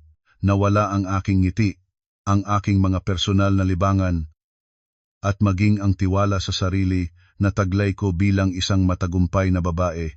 Ngayon, nang makalaya ako mula sa hindi nakikitang hawla, unti-unti kong natagpuan muli ang aking sarili. Nagsimula akong bumalik sa trabaho sa kumpanya. Noong una, plano ko lang magtrabaho mula sa malayo, ngunit ang bilis ng trabaho, ang mga bagong proyekto, at mga strategic meeting ay muling bumuhay sa akin. Natanto ko na kapag ginagawa ko ang trabahong gusto ko na pinapatunayan ko ang aking halaga, doon ko lang tunay na nararamdaman na ako'y nabubuhay. Ang mga empleyado sa kumpanya, matapos marinig ang mga tsismis tungkol sa nangyari, ay hindi ako iniwasan. Sa halip, tinrato nila ako ng may espesyal na respeto at simpatya. Tiningnan nila ako hindi bilang isang boss na dumaan sa isang iskandalo sa pamilya, kundi bilang isang matatag na babae na naglakas loob na ipaglaban ang tama. Ang kanilang tahimik na suporta ay nagbigay sa akin ng maraming lakas. Gayunpaman, ang aking kapayapaan ay hindi nagtagal. Isang hapon, habang naghahanda akong umalis sa opisina, nakatanggap ako ng tawag mula sa isang hindi kilalang numero. "Hello, si Ate Maya po ba ito?" Isang mahinang boses ng babae ang narinig ko sa kabilang linya. "Oo, ako nga. Sino to?" Ako po si Katrina." Nanikip ang dibdib ko. "Katrina?" Ang pangalang sinikap kong huwag isipin. Bakit siya tumatawag sa akin? "Anong kailangan mo?" Tanong ko, ang boses ko'y lumamig. "Ate, pwede po ba kitang makausap sandali? May importante po akong sasabihin." "Pakiusap po, sandali lang." Ang kanyang boses ay puno ng pakiusap. Balak ko sanang tumanggi. Ayoko na siyang makita. Ayoko nang makarinig ng anuman tungkol sa pamilyang iyon. Ngunit may kung ano sa kanyang boses ang nagpatigil sa akin. Hindi iyon boses ng isang nagtagumpay, hindi rin kabastusan, kundi takot. "Sige, saan at kailan?" Sagot ko. "Nagkita kami sa isang maliit na tsaahan na hindi masyadong matao." Dumating si Katrina na ibang-iba sa malandi at kumpiyansang imahe na nakasanayan ko. Nakasuot siya ng isang simpleng bestida, walang makeup ang mukha, at ang kanyang mga mata ay namamaga at namumula. Nang makita ako, yumuko siya, hindi makatingin ng diretsyo. "Ate, patawad po." Iyon ang unang sinabi niya. Nanginginig ang boses. Alam kong huli na ang lahat, pero totoong nagsisisi po ako. Nagkamali po ako. Hindi ako umimik. Tahimik ko lang siyang pinagmasdan. Lahat po yun ay plano ni Tita Divina. Nagsimula siyang magkuwento. Siya po ang lumapit sa akin, sinabing hindi na raw kayo masaya ni Kuya Marco, na malapit na rin daw kayong maghiwalay. Nangako siya na kung tutulungan ko siya, ibibigay niya sa akin ang lahat, papakasalan daw ako ni Kuya Marco. "Kaya ang pagbubuntis mo ay kasinungalingan din," putol ko. Tumango si Katrina. Nagsimulang tumulo ang kanyang mga luha. "Opo, kasinungalingan po. Siya po ang nag-isip noon." Sabi niya, "Kapag may ganoong dahilan, mawawalan ka na raw ng mukhang ihaharap at kusa ka na lang aalis." Binigyan niya pa ako ng gamot.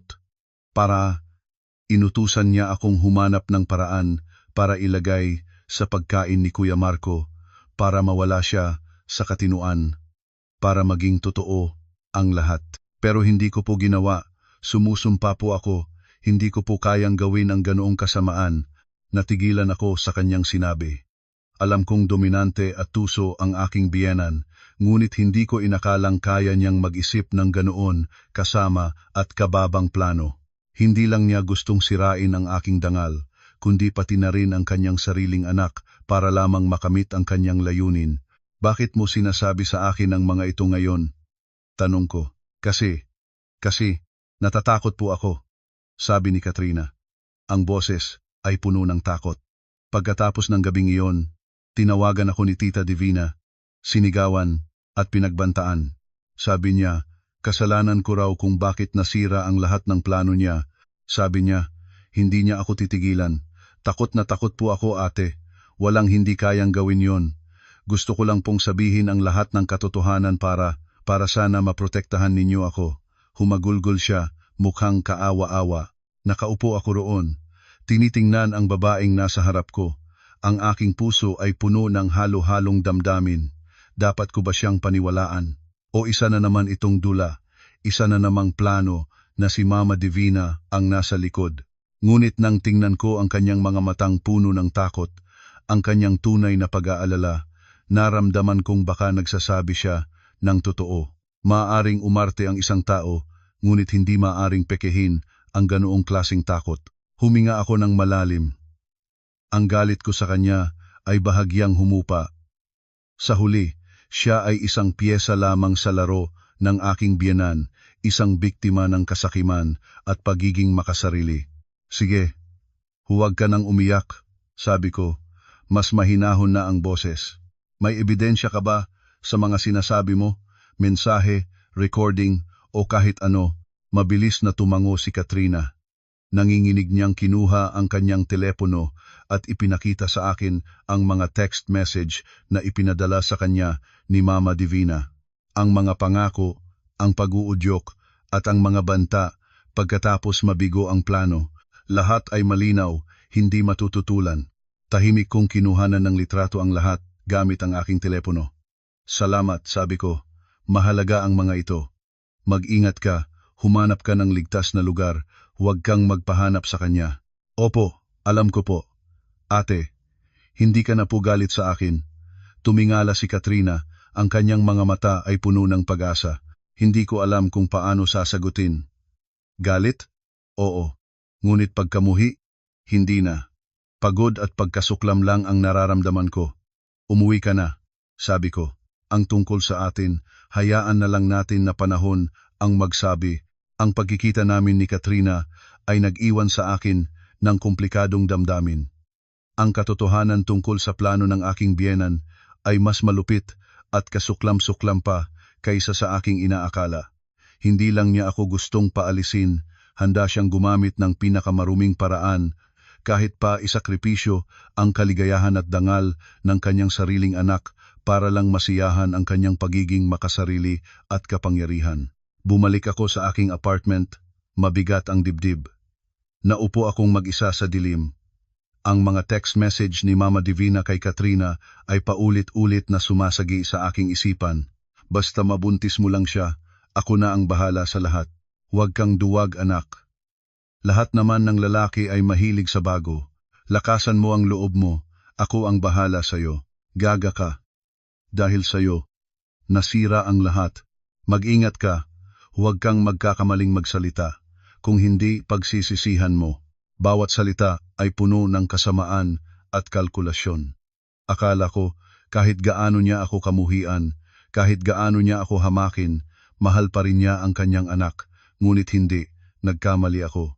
Sa mata niya, si Marco ay isang kasangkapan lamang, isang piyesa sa kanyang laro. Wala siyang pakialam sa kaligayahan nito. Ang mahalaga lang sa kanya ay magkaroon ng isang masunuring manugang, isang apo sa tuhod, at higit sa lahat, kontrolin ang lahat ng yaman na aking pinaghirapan.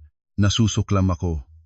Hindi ako makapaniwala na nakasama ko sa isang bahay at tinawag na Mama ang isang taong ganoon sa loob ng 7 taon. Kinuha ko ang aking telepono, balak na ipadala agad ang mga ebidensyang ito kay Marco. Gusto kong makita niya ang tunay na mukha ng inang lagi niyang sinasamba at sinusunod ng bulag. Gusto kong masaktan siya, magsisi, ngunit huminto ako. Ano ang mapapala ko kung ipapadala ko ito sa kanya ngayon? Maniniwala ba siya sa akin o iisipin niyang sinusubukan ko lang silang pag-awayin? Dahil sa kanyang kahinaan, malamang napipiliin na naman niyang paniwalaan ang kanyang ina. O mas masahol pa, magmamakaawa na naman siyang manahimik ako para sa kapakanan ng lahat. Hindi ako gagawa ng isang bagay na walang kabuluhan. Ang mga ebidensyang ito ay hindi para kay Marco. Ito ang aking sandata, isang pinakamalakas na sandata na ilalabas ko lamang sa tamang panahon.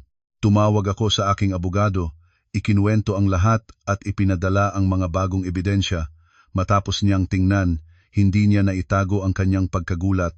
Diyos ko, Ma'am Maya, hindi na ito simpleng alitan ng pamilya. Ang ginawa ni Ginang Divina ay may mga palatandaan na ng krimen pag-uudyok sa iba, na gumawa ng labag sa batas at paninirang puri. Pwede natin siyang kasuhan. Alam ko, sagot ko, kalmado ang boses. Pero hindi pa ngayon, hayaan mo muna. Gusto kong makita kung ano pa ang kaya nilang gawin. Sa mga sumunod na araw, bumalik ako sa aking normal na buhay, sinisikap na huwag maapektuhan ng mga pangyayari. Pumapasok pa rin ako sa opisina araw-araw, pinamamahalaan ang mga proyekto at nagpapakita bilang isang malakas at matatag na direktor. Si Sofia at ang aking abogado lamang ang nakakaalam ng nagngangalit na bagyo sa aking puso. Isang linggo makalipas, isang umaga, habang nasa meeting ako, walang tigil ang pag-ring ng aking telepono. Numero ni Sofia. May masama akong kutob. Nagpaalam ako at lumabas para sagutin. Ate Maya, pumunta ka sa ospital. Ngayon din. Nag-aalalang sabi ni Sofia sa kabilang linya. Si Mama, hinimatay siya. Nasa emergency room siya ngayon. Nanlaki ang mga mata ko. Kahit gaano ko siya kinamumuhian, nang marinig kong may nangyari sa kanya, hindi ko pa rin maiwasang mag-alala. Bakit siya hinimatay? Anong nangyari? Hindi ko rin alam, ate. Narinig ko kay Papa, kaninang umaga raw, may mga lalaking pumunta sa bahay, nagpakilalang mga taga-singgil ng utang. Nag-iskandalo sila, sinabing may malaking utang daw si Kuya Marco na ginamit sa negosyo pero nalugi.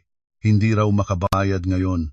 Narinig ni Mama, hindi niya kinaya ang balita kaya siya hinimatay. Utang? Si Marco? Umutang sa mga loan shark? Ano to? Nasaan si Kuya Marco? Bakit niya hinayaang manggulo sila sa bahay? Tanong ko. Hindi ko alam kung nasaan siya, ate. Tinatawagan ko siya mula kaninang umaga, hindi sumasagot. Pumunta ka na sa St. Luke's. Ha? Nandito kami ni Papa, sabi ni Sofia at mabilis na ibinaba ang tawag. Natigilan ako sa hallway. Naguguluhan ang isip ko. Sunod-sunod ang problema. Anong mga nakakatakot na sikreto pa ang itinatago sa akin ng asawa ko? Agad kong kinansela ang meeting, lumabas ng opisina at sumakay ng taxi papuntang ospital. Sa emergency room, nakahiga si Mama Divina sa kama, putlang-putla, may dextrose sa kamay. Si Papa Nestor at Sofia ay nasa tabi niya, puno ng pag-aalala. Nang makita ako, huminga ng malalim si Papa Nestor. Maya, nakarating ka. Papa, kumusta po si Mama? Anong sabi ng doktor? Tanong ko. Sabi ng doktor, na-shock daw si Mama kaya biglang tumaas ang presyon. Mabuti na lang at nadala agad dito, pero kailangan pa ring obserbahan, sabi ni Papa Nestor, pagod ang boses. At yung utang, ano po yun, Papa? Si Kuya Marco. Hindi ko rin alam, anak, umiling si Papa Nestor. Wala naman siyang sinasabi tungkol sa negosyo niya. Sinusubukan ko rin siyang tawagan pero hindi ko makontak. Yung walang hiyang yun, gumawa ng gulo, tapos nagtago. Sa sandaling iyon, lumabas ang doktor mula sa emergency room. Sino po ang pamilya ng pasyenteng si Divina Reyes? Kami po. Mabilis na sagot ni Papa Nestor. Tiningnan kami ng doktor, seryoso ang mukha. Nakalagpas na po sa kritikal na kondisyon ang pasyente pero mahina pa rin siya. Ang pinakamahalaga ay ang kanyang kalagayang pangkaisipan. Napansin po namin na may mga sintomas siya ng matinding depresyon. Kailangan pong mag-ingat ng pamilya. Iwasang ma-stress pa siya. Matinding depresyon? Nagkatinginan kaming lahat. Kaya pala, sa likod ng kanyang pagiging dominante at masama, si Mama Divina ay isang babae rin na may sariling sakit at problema. Marahil, ang mga masamang plano niya ay bahagyang dulot ng kanyang sakit sa isip. Tiningnan ko ang babaeng nakahiga sa kama. Ang aking galit ay tila humupa, napalitan ng kaunting awa. Ang balita tungkol sa pagkaospital ni Mama Divina at pagkawala ni Marco kasama ang malaking utang ay mabilis na kumalat sa pamilya. Ang sakit na depresyon ni Mama Divina ay parang isang bombang sumabog, naglantad ng mga nakatagong sulok at hindi nakikitang pressure na kanyang tiniis. Isang bagay na walang sinuman sa amin, kahit si Papa Nestor, ang nakapansin. Ang buong pamilya ng aking asawa, ang iba pa niyang mga kapatid at asawa, ay nagmadaling pumunta sa ospital. Ngunit hindi sila pumunta dahil sa pag-aalala sa kalusugan ng kanilang ina, kundi dahil sa takot. Takot na madamay sila sa utang ni Marco, takot na ang pamilyang nakabalot sa karangyaan ay guguho. Nagtipon sila sa paligid ng kama, ang iba ay nagrereklamo, ang iba ay naninisi. Diyos ko, bakit ba naging ganyan katanga si Marco? Anong gagawin natin ngayon? Kapag nahanap tayo ng mga naniningil, wala na tayong mukhang ihaharap sa mga kapitbahay. Walang sinumang nagtanong kung kumusta si Mama Divina. Sarili lang nila ang iniisip nila. Nakatayo ako sa isang sulok, tahimik na nagmamasid. Nakakatawa ang eksenang ito. Isang pamilya na walang tunay na pagmamahal. Si Papa Nestor, matapos ang unang pagkabigla, ay bumalik sa kanyang pagiging kalmado bilang puno ng pamilya. Pinatigil niya ang mga walang kabuluhang reklamo. Tumahimik kayong lahat. Ngayon ay hindi oras para magreklamo.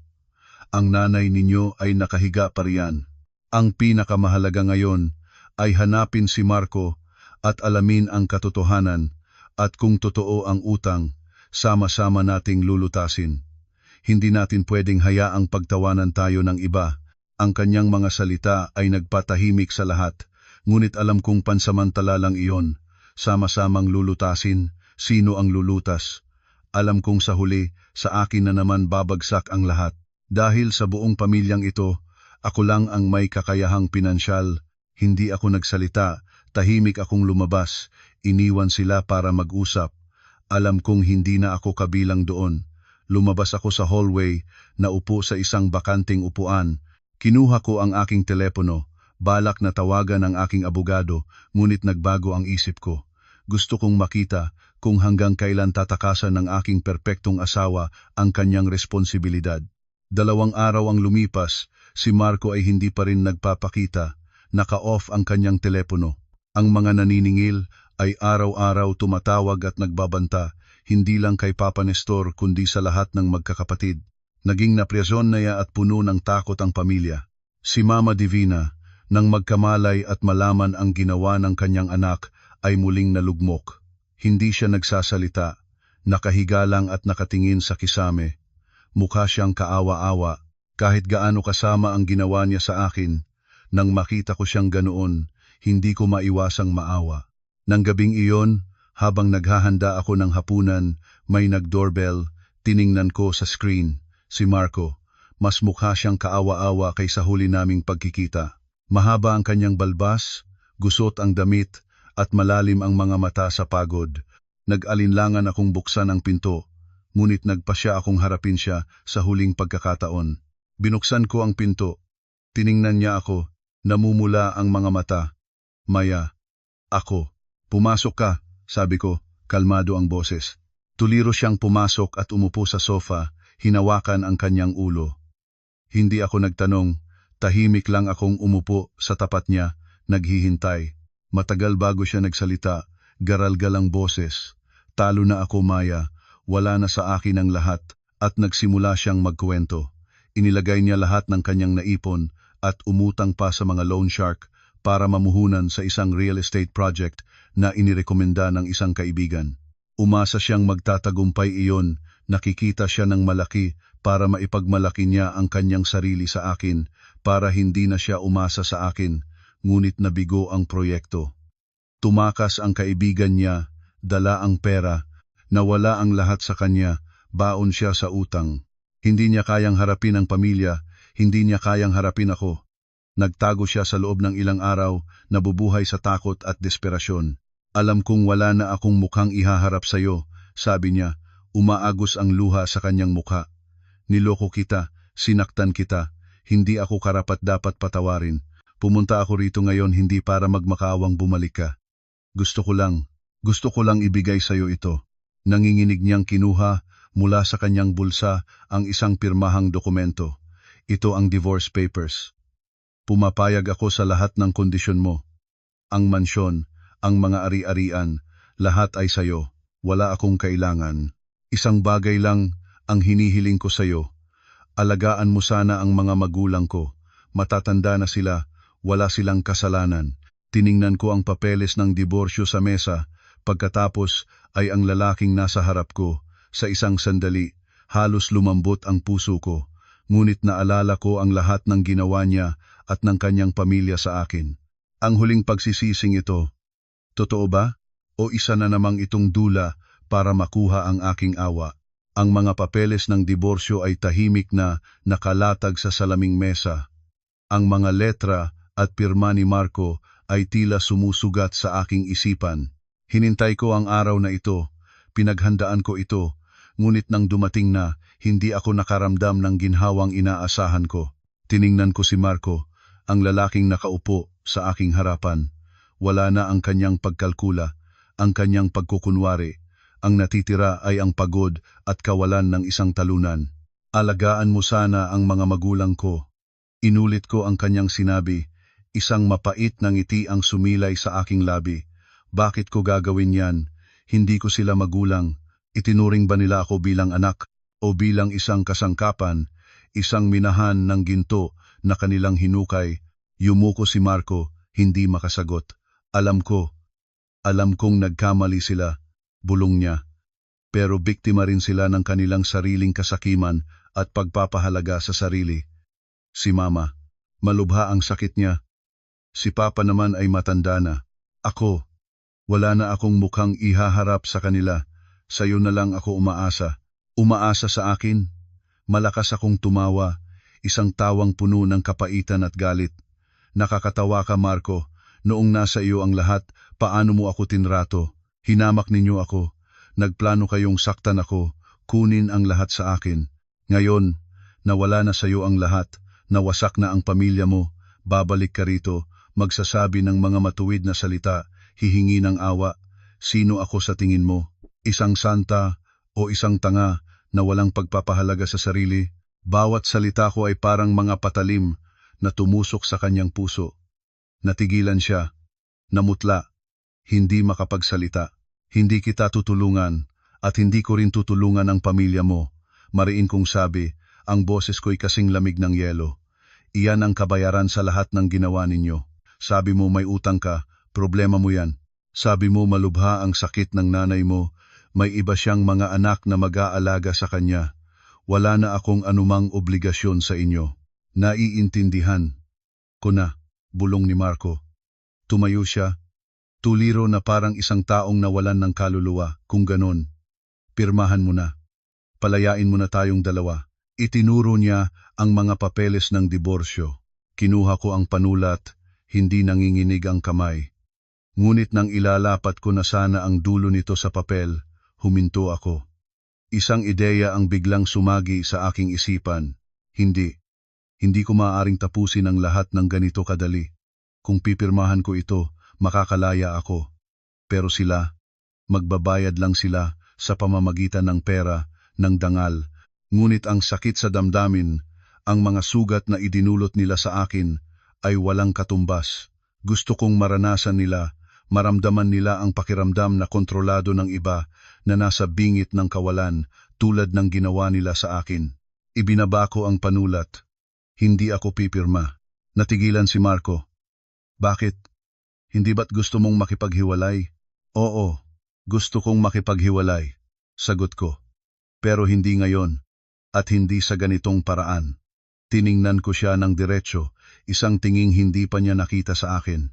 Isang tinging malamig, matalas, at puno ng kapangyarihan. Mula ngayon, lahat ay dapat sumunod sa aking mga patakaran. Gusto mong makipaghiwalay? Sige, pero kailangan mo munang gawin ang isang bagay para sa akin. Ano yun? Tanong ni Marco. Puno ng pagdududa. Umuwi ka. Sabihin mo sa mga magulang mo, sa buong pamilya mo, na pumayag na akong tulungan kayong bayaran ang utang na iyon. Sabi ko, isang misteryosong ngiti ang sumilay sa aking labi. Ganap na nalito si Marco. Totoo ba yan? Tutulungan mo kami? Oo. Tumango ako. Pero may isang kondisyon. Lahat sa pamilya mo, mula sa mga magulang mo hanggang sa mga kapatid mo, ay dapat pumunta rito. Dapat silang personal na pumunta rito, yumuko, humingi ng tawad sa akin at magmakaawa para sa aking tulong. Kung magagawa nila iyon, pag-iisipan ko. Kung hindi, kalimutan mo na ang papeles ng diborsyo. Hinding-hindi ko ito pipirmahan at habang buhay kang magiging asawa ko sa papel. Habang buhay nating dadalhin ang tatak ng mag-asawang bangkarote at baon sa utang. Tingnan natin kung makakapagsimula ka pa ng bagong buhay. Ang aking mga salita ay parang isang balding malamig na tubig na ibinuhos sa mukha ni Marco. Tiningnan niya ako, ang kanyang mga mata ay puno ng pagtataka at takot. Natanto niya na ang dating maamong tupa ay naging isang lobo. Wala na siya sa posisyon para magutos. Nasa aking mga kamay na ang desisyon. Wala siyang ibang pagpipilian, kundi sumunod. Sige. Uuwi ako at sasabihin ko sa kanila, utal niyang sabi at mabilis na tumalikod at umalis, na para bang tumatakas mula sa aking bagong pagkatao. Nang magsara ang pinto, naiwan akong mag-isa. Hindi ko alam kung tama o mali ang ginawa ko, ngunit alam kong hindi ko sila maaaring hayaang makatakas ng ganito kadali. Gusto kong pagbayaran nila ang kanilang kayabangan. Gusto kong yumuko sila sa taong dati nilang hinahamak at minamaliit. Ang aking dula ay hindi pa tapos. Nagsisimula pa lamang ito ng isang bagong isang yugto kung saan ako na ang direktor. Ang dula na aking itinanghal ay mas mabilis na nagkaroon ng epekto kaysa sa aking inaasahan. 2 araw lamang ang lumipas, isang hapon, tumunog ang doorbell ng aking apartment. Sa security screen, nakita ko ang isang tanawin na marahil ay hindi ko malilimutan habang buhay. Ang buong pamilya ng dati kong asawa, walang kulang, ay nakatayo sa labas ng aking pintuan. Si Papa Nestor, si Mama Divina, ang 2 mag-asawang anak na lalaki, ang bunsong anak na babae, at si Marco. Nakatayo sila roon, wala na ang kanilang karaniwang kayabangan at pagmamataas. Sa halip, mga mukhang pilit ang ngiti, puno ng hiya, at may bahid ng takot. Hinayaan ko silang maghintay ng matagal para maranasan nila ang pakiramdam ng paghihintay sa kawalan. Pagkatapos ay dahan-dahan kong binuksan ang pinto. Anong kailangan nyo?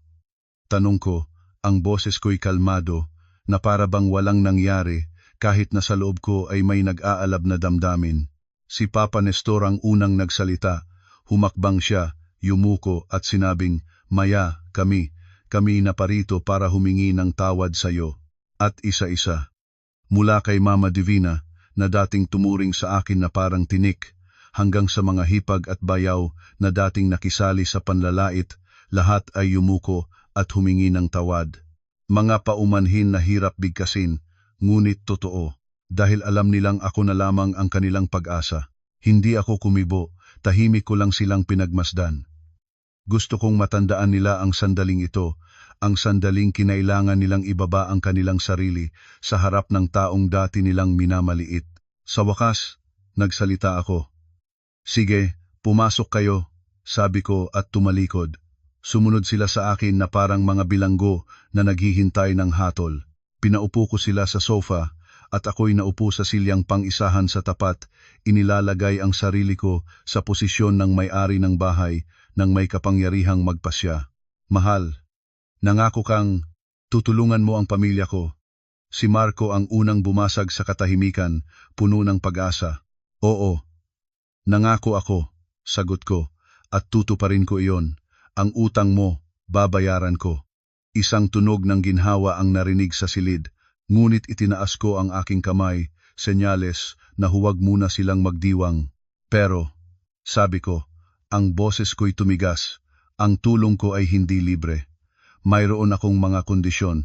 Anong kondisyon, anak? Sabihin mo lang, mabilis na sagot ni Papa Nestor.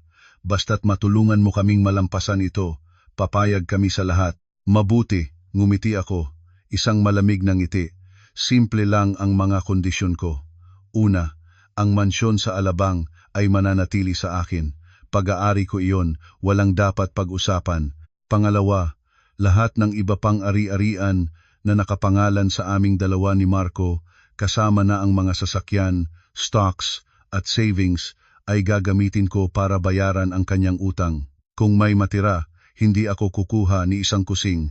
Ituring na lang nating bayad pinsala sa aking damdamin. Pangatlo, at pinakamahalaga, huminto ako at tiningnan sila isa-isa. Pagkatapos maayos ang lahat, maghihiwalay na kami ni Marco, at mula noon, wala nang anumang ugnayan sa pagitan ko at ng inyong pamilya. Bawal ninyo akong gambalain. Ituring nating hindi tayo nagkakilala. Ang aking mga kondisyon ay parang mga martilyong bumagsak sa kanila, natigilan sila. Inakala nilang hihingi ako ng pera, ngunit hindi. Ang gusto ko ay ang ganap na pagputol ng ugnayan. Mas masakit pa iyon kaysa sa pagkawala ng pera. Iyon ay isang kahihiyan, isang pagtanggi sa kanilang pag-iral. Maya, mahal, Akmang magsasalita si Marco ngunit pinutol ko siya. Ito ang mga kondisyon ko. Payag o hindi. Kung papayag kayo, bukas maglilipat ako ng pera. Kung hindi, umuwi na kayo. Pipirmahan ko agad ang papeles ng diborsyo at ang utang na iyon, kayo na ang bahalang lumutas. Inilagay ko sila sa isang sitwasyong walang pagpipilian. Sa isang banda, ang aking kalayaan at ang kanilang pagbagsak. Sa kabilang banda, ang pansamantalang pagkakagapos at ang kaligtasan sa pananalapi. Nagtinginan sila, puno ng pag-aalinlangan. Sa huli, si Papa Nestor ang nagpasya. Sige, pumapayag kami, sabi niya. Ang boses ay puno ng kapaitan. Kinabukasan, tinupad ko ang aking salita. Ginamit ko ang bahagi ng aming pinagsamang yaman para bayaran ang lahat ng utang ni Marco. Naayos ang lahat. Nakaligtas ang kanilang pamilya, ngunit nawala sa kanila ang isang bagay na mas mahalaga, ang kanilang amor propyo. Ayon sa kasunduan, 1 buwan makalipas, opisyal kaming naghiwalay ni Marco sa korte. Kaming dalawa lang, walang pamilya, walang kaibigan, mabilis at tahimik ang lahat. Nang hawak ko na ang aming sertipiko ng diborsyo, wala akong naramdamang saya o lungkot, tanging isang kakaibang kapayapaan. Malaya na talaga ako. Paglabas ng korte, naghihintay si Marco sa pintuan. Salamat, sabi niya, paos ang boses, at patawad. Hindi ako kumibo, tumango lang at tumalikod. Hindi na ako lumingon. Ang nakaraan ay naiwan na. Isang bagong buhay ang naghihintay sa akin. Mga minamahal na tagapakinig, matapos ang isang mahabang paglalakbay, ang kuwento ni Maya ay nagtapos sa isang di inaasahang paraan. Hindi niya pinili ang maingay na paghihiganti, kundi isang mas matalinong paraan na nagdulot sa mga nanakit sa kanya na tikman ang kahihiyan at pagbayaran ang kanilang mga pagkakamali. Ang kuwentong ito ay nag-iwan sa atin ng maraming aral tungkol sa halaga ng sarili, sa lakas ng kasarinlan at sa pagpapatawad. Kung ang kuwentong ito ay umantig sa inyong puso, huwag mag-atubiling mag-subscribe sa channel at i-click ang notification bell para magkasama tayong muli sa mga mas makabuluhang kuwento.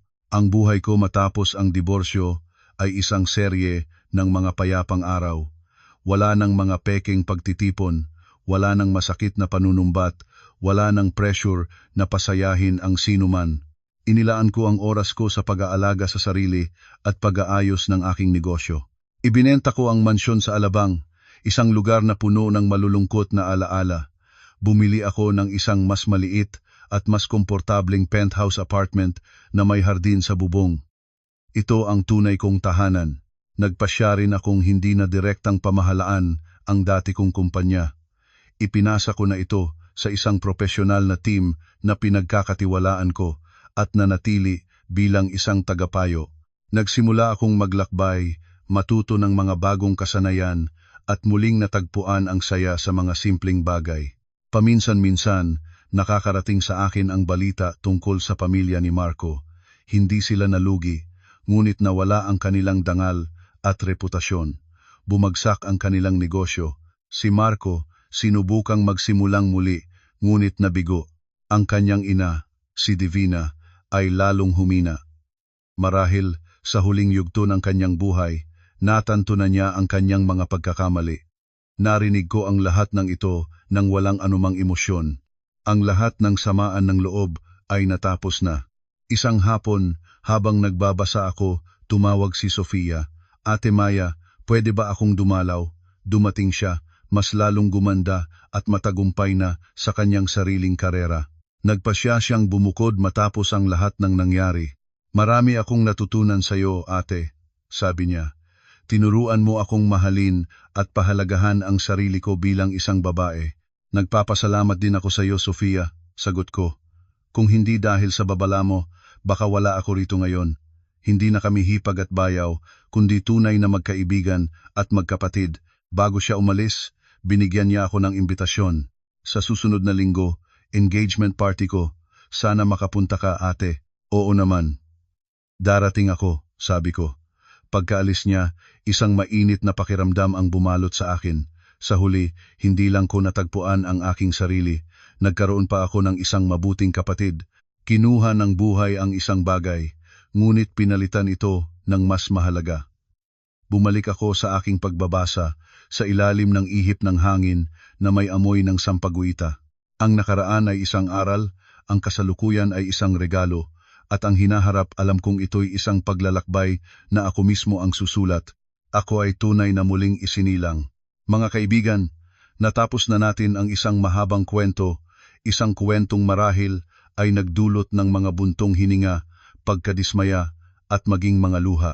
Ang paglalakbay ni Maya mula sa isang nagtitiis na asawa at manugang tungo sa isang babaeng may hawak ng sariling kapalaran ay hindi lamang isang kwentong panlibang. Ito ay isang salamin ng buhay, ng mga madilim na sulok sa mga relasyon sa pamilya na minsan, dahil sa salitang sakripisyo, ay hinahayaan nating saktan tayo. Ang pinakamalaki at pinakamasakit na aral dito ay ang linya sa pagitan ng kabaitan at pananahimik. 7 taon na namuhay si Maya sa tahimik na sakripisyo, naniniwalang balang araw ay kikilalanin ang kanyang kabutihan. Ito ay isang pangkaraniwang pag-iisip, lalo na sa mga kababaihang Pilipino na laging tinuturuan tungkol sa isang pagpapakumbaba ay mas mabuti kaysa siyam na alitan. Ngunit ipinakita ng kwento ni Maya na ang walang hangganang pagpapasensya ang pinakamatabang lupa para sa pagiging makasarili at kasakiman ng iba. Kapag ang iyong pagbibigay ay itinuturing na obligasyon at ang iyong pananahimik ay itinuturing na kahinaan, ang iyong kabaitan ay nailagay na sa maling lugar. Huwag hayaan ang sinuman, kahit ang pinakamamahal mo, na gawing tungkulin ang iyong kabaitan nang hindi ito sinusuklian ng respeto. Isa pang malalim na aral ay ang kahalagahan ng pakikinig sa iyong kutob. Ang pagsasama ni Maya ay hindi biglaang nasira. Matagal na itong may lamat mula sa mga walang kadahilanang panunumbat ng biyenan, sa mga pagkakataong pinipili ng asawa ang kanyang ina, at sa mga hindi malinaw na gastusin. Ngunit dahil sa pag-ibig, pinili ni Maya na huwag pansinin ang mga ito. Huwag maliitin ang mga senyales na ito. Maniwala sa iyong intuwisyon. Ang kasarinlan, lalo na sa pananalapi, ang pinakamatibay na baluti ng isang babae. Nakatayo si Maya at lumaban dahil mayroon siyang sariling karera at kakayahang pinansyal. Isipin ninyo, kung siya ay isang may bahay lamang na umaasa sa kanyang asawa, magkakaroon kaya siya ng lakas ng loob na gawin ang kanyang ginawa? Marahil ay hindi.